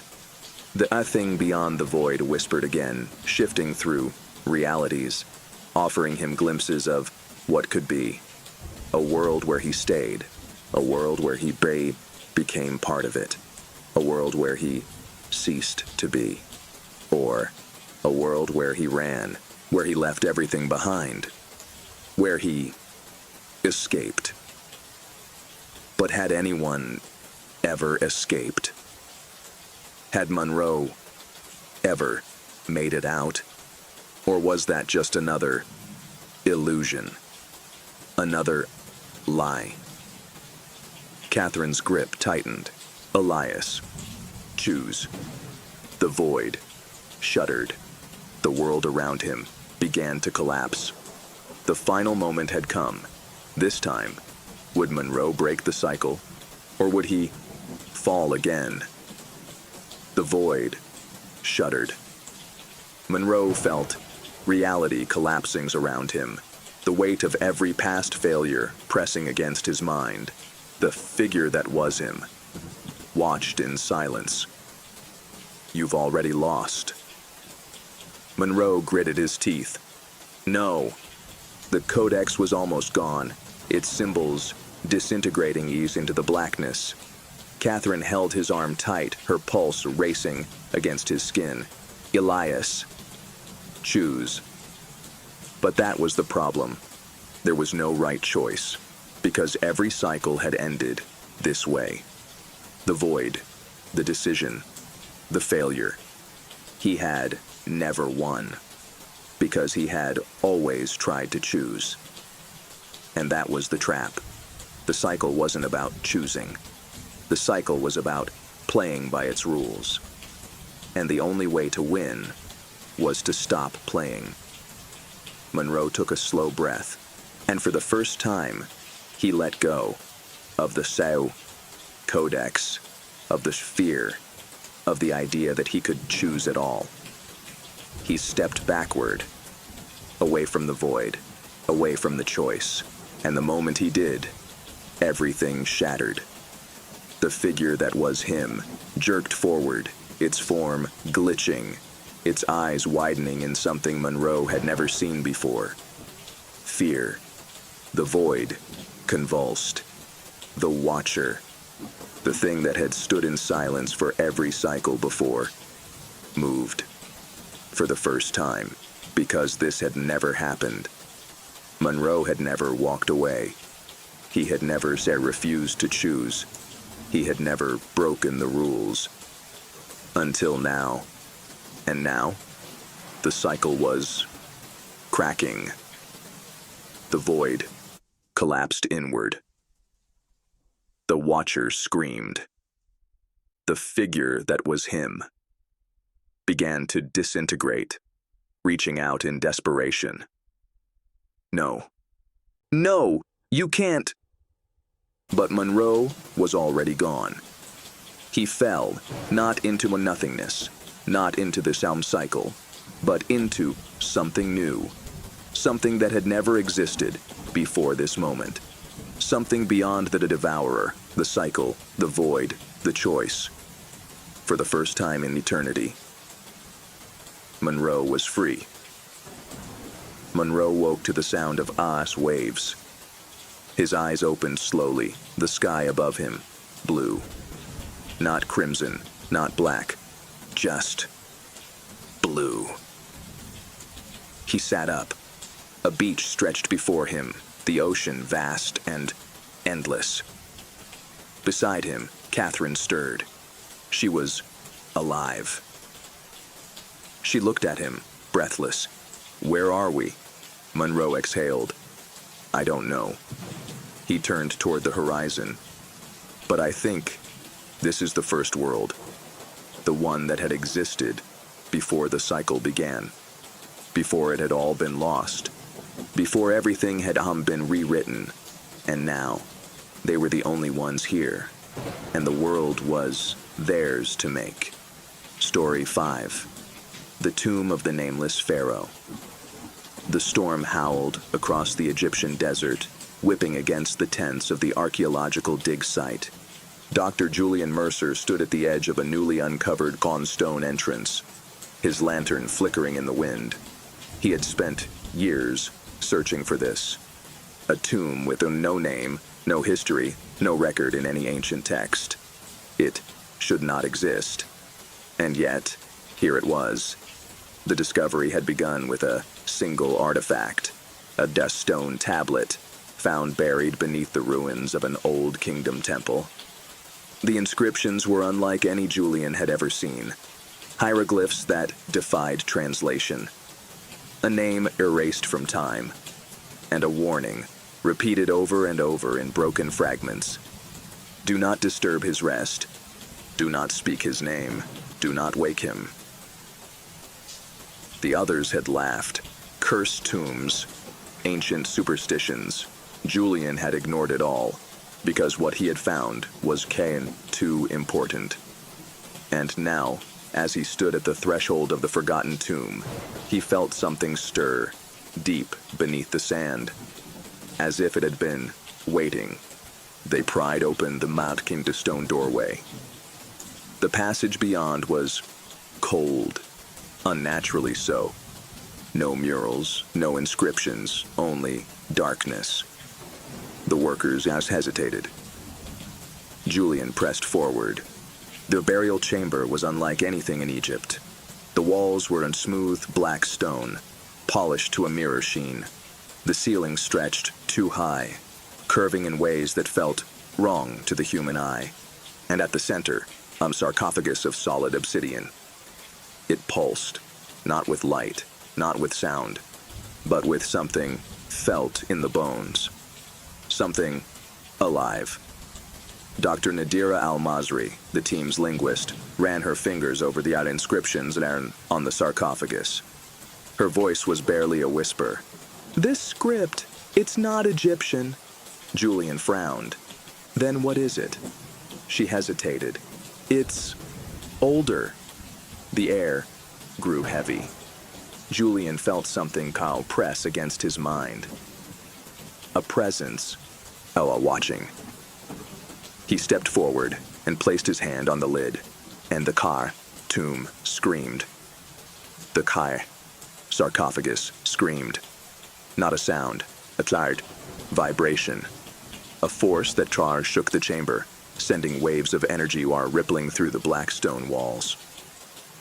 Julian staggered back, his breath ragged. The air was thick now, pressing against his chest, as if the tomb had just woken up, and it knew they were here. Dr. Nadira Al-Masri's fingers trembled as she traced the inscriptions. This isn't just a burial site, she whispered. Julian turned to her, heart pounding. What do you mean? She swallowed. This isn't a tomb. Her eyes flicked to the obsidian sarcophagus, still pulsing. It's a prison. Above ground, the desert storm intensified. The wind carried a low, unnatural hum, vibrating through the air like a distant chant. The locals had already fled the dig site, muttering prayers against old evils. Only Julian's team remained, and beneath them, something shifted in the dark. Waiting. Inside the chamber, Julian's hands shook as he gripped his lantern. We need to open it, he said. Nadira's head snapped toward him. Are you insane? He wasn't sure, but something in his gut told him this sarcophagus held on the last secret of Egypt. Something the pharaohs had erased. Something that had been locked away before history began. And he had to know. They pried at the lid. At first it would not budge. Then, one deep crack split through the stone, a sound like air rushing into a vacuum. The chamber shuddered, the torches flickered, and then the lid slid open, revealing something impossible. Inside was not a mummy, not bones, not decay. Inside the sarcophagus, a body lay untouched, skin like black marble, covered in shifting golden symbols, eyes enclosed, breathing. alive. Julian's pulse pounded. Nadira were stepped back. This isn't possible, she whispered. But it was. Because the nameless pharaoh had not died. He had been waiting. And now they hadn't set him free. Above, the sky turned black. The storm stopped. Not a pause. Not a break. Aching silence, as if the world itself was holding its breath. Because something ancient had returned. And it was looking at them. The nameless pharaoh's eyes snapped open. And the tomb collapsed into darkness. The sarcophagus shattered. Not from decay, not from force, but from the sheer presence of the thing inside it. The air vibrated. The black stone walls of the tomb rippled, as if reality itself was warping around the figure that now stood before them. The nameless pharaoh had awakened. Julian Cho couldn't move. His mind screamed at him to run, but his body was unparalyzed, held in place by something unseen, something that commanded on obedience. Nadira clutched his arm, her breath ragged. "Julian," she whispered, "what have we done?" The figure stepped forward. Its skin was black as obsidian, its body covered in golden inscriptions that crawled like living hieroglyphs.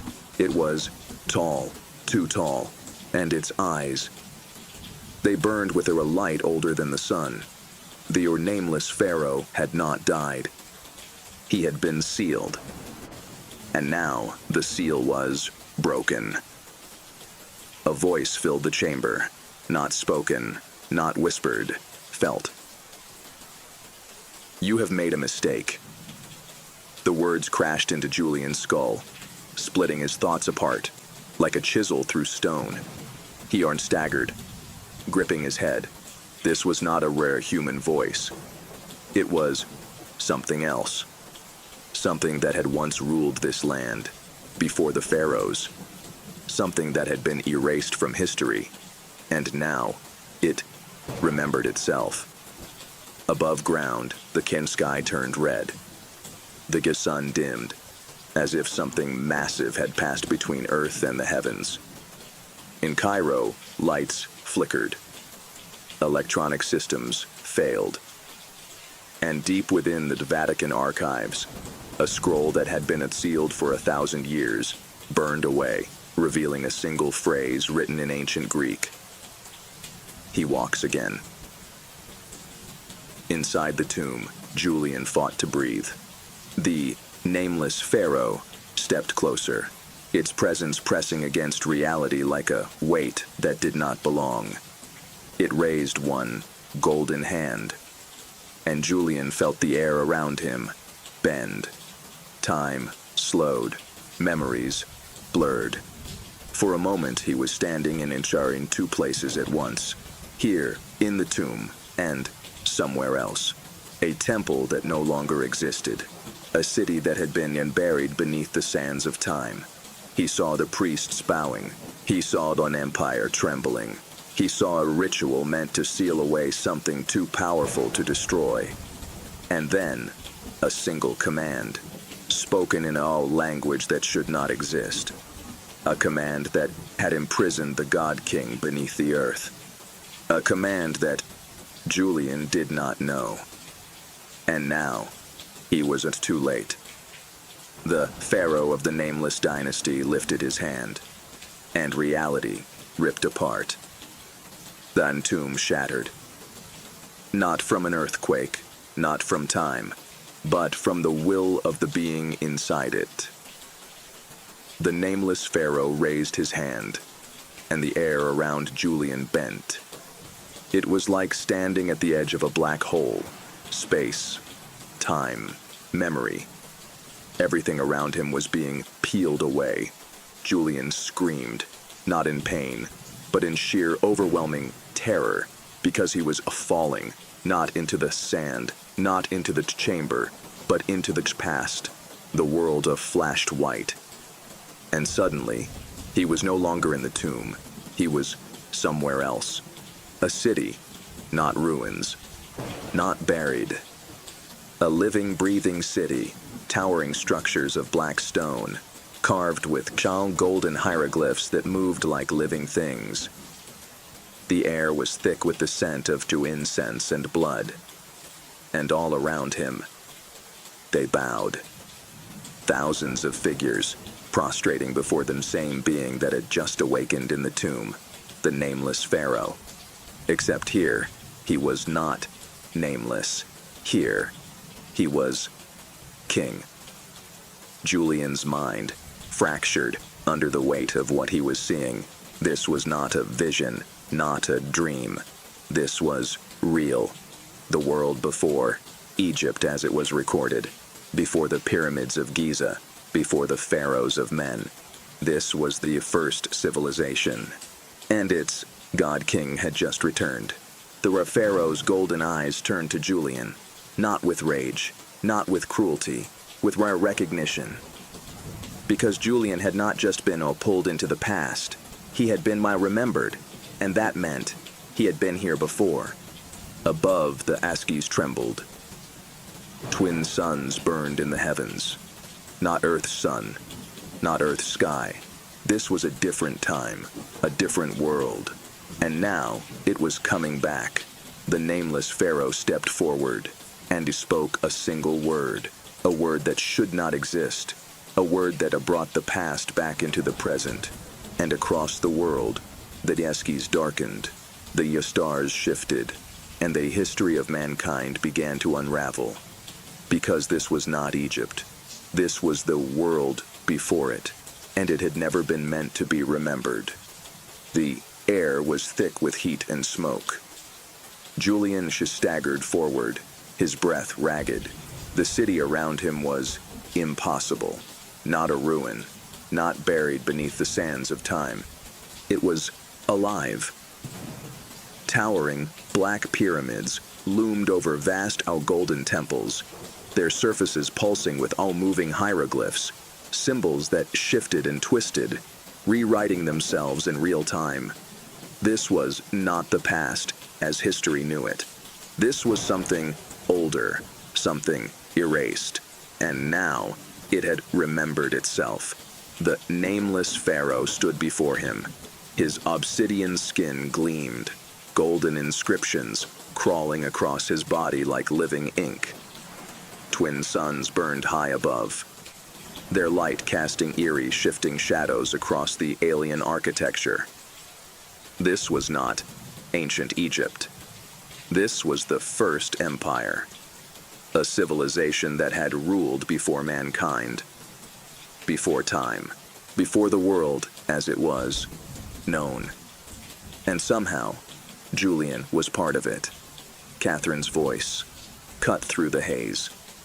Julian, he turned, and there she was, standing in the middle of a crowd of figures, their faces hidden beneath golden masks. Priests, worshippers. They were bowing, not to the Bayan pharaoh, to him. Julian's stomach twisted. This isn't real, he whispered, but it was. The nameless pharaoh stepped forward, his golden eyes locked onto Julian's. And then, a single word, a name, Julian's unknown name, spoken in a language he had never learned, a name that had been forgotten, a name that hadn't existed in this world before, a name that did not belong to a man, but to a king. And Julian remembered. His mind tore open. Visions flooded through him. Memories of a life that was not his. A throne. A crown of the black stone and gold. A war against something vast, something beyond the stars. A betrayal, a ceiling, a name scratched from time itself. And then a final act, erasing an empire, burying it beneath the shifting sands, hiding it so that no one would ever remember. Until now, Julian collapsed to his knees. His hands shook because he understood this was not a discovery. This was a to return, and he was not the first to stand in this place. He had stood here before because he had once ruled here. The nameless pharaoh smiled. "Now you remember, brother." Above, the twin suns dimmed. A shadow stretched across the city. Something was coming. Something that had never truly left. Because Julian had not just unlocked a tomb. He had unsealed a war, and the forgotten gods of the First Empire were about to rise again. The nameless pharaoh stood before him. His golden eyes burned, not with anger, but with recognition. "Now you remember, brother." Julian's breath caught in his throat. Brother, no, that wasn't possible. But the memories Gashin crashed into him, relentless as a rising tide. A throne room of our obsidian and gold. A show war that shattered the sky. A show betrayal that sealed them both away. He had not just been here before. He had ruled here. The air thickened, as if the very fabric of reality was unraveling. The city trembled, not with decay, not with destruction, but with resurrection, because this place had not been ruins. It had been waiting, and now it was awakening. Catherine stared at him, eyes wide. "Julian, what's happening?"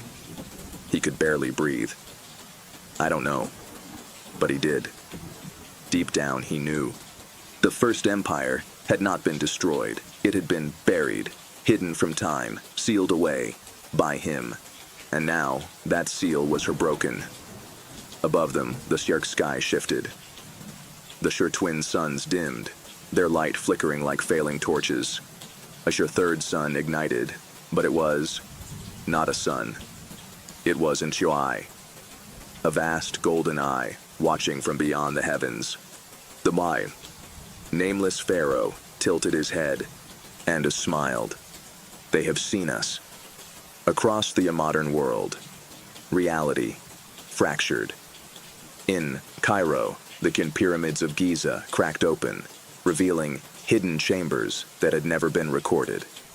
In the British Museum, artifacts glowed with unnatural light, their inscriptions rewriting themselves before terrified onlookers. In NASA's Deep Space Observatory, every Chandra telescope blacked out, except one that was fixed on a region of space where no stars should be. And yet, a structure had appeared. Massive, alien, moving, coming. Julian felt his pulse pound. He looked at the nameless pharaoh. He looked at the city rising around him, and he understood. This was not a Kaiser resurrection. This was a Chanter return. A war was coming. A war he had fought once before, and lost. The nameless pharaoh placed a hand on Julian's shoulder, and for the first time, his voice was soft. "It is time to finish what we started." Julian staggered. His mind reeled, because now he had to ask himself the terrifying question. Had he made a mistake sealing away the First Empire? Or had he made a mistake waking it up? The city's walls pulsed with golden light. The sky burned. The First Empire was rising, and the gods that had once ruled Earth were returning to reclaim their throne. This was only the beginning. The city pulsed with golden light. The black pyramids burned, their ancient inscriptions reawakening. After millennia of silence, and above it all, the eye in the sky watched, not the sun, not a star, something older, something that had never left. And now it had returned. Julian's hands trembled. His mind reeled. The nameless pharaoh was watching him, waiting for him to accept the truth. That this was not just a lost civilization, not just an ancient kingdom. This was an empire that had ruled the earth before humanity, and he had once been part of it. A Wa king, a Wan traitor. the one who had sealed them away. And now, he had broken the seal. Catherine's voice was sharp. "Julian, we need to leave, now." Julian barely heard her, because something else had stirred, a second presence. Something even older than the First Empire. Something that had been watching from the void, waiting for the first gods to rise again. Far above Earth, in the sentient, cold silence of space, the thing that should not exist moved. A structure beyond understanding. Not a ship, not a planet. A temple adrift in the blackness. And now, it was opening. In Cairo, the pyramids of Giza trembled. Other hidden chamber, sealed for over 12,000 years, unlocked itself. Inside, a statue cracked apart. Not stone, not metal. A guardian left behind by the last war. And now, it was waking up. Because the battle was about to begin again. The nameless pharaoh turned to Julian. He spoke in a language that no human should have understood. And yet, Julian did. "The gods are returning." The dog air hummed. The city shifted. And then, from the depths of the rising empire, something crawled out of the darkness.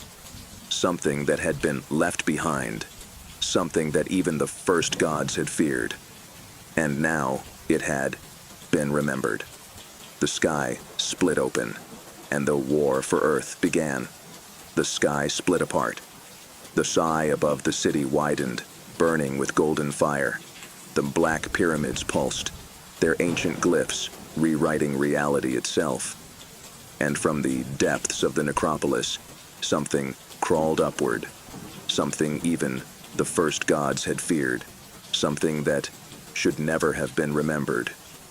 Julian felt it before he saw it.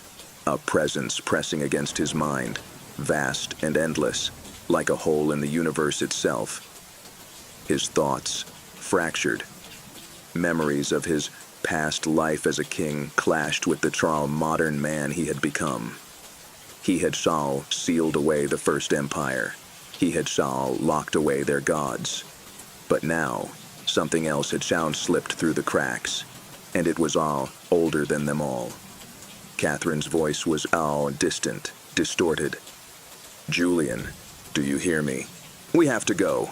He turned toward her, but she was already changing. The world was rewriting itself, the past and present colliding, and Julian was at the center of it. Above Earth, this temple in deep space, fully opened, a signal echoed across the void. Not light, not sound, but something worse. And something answered. A shape moved in the darkness. Not a god, not a king. Something that had been watching from beyond time. Something that had let the first gods rule. Until now. The nameless pharaoh stepped forward. His golden eyes locked onto Julian's. And for the first time, his voice was quiet. "Choose, brother."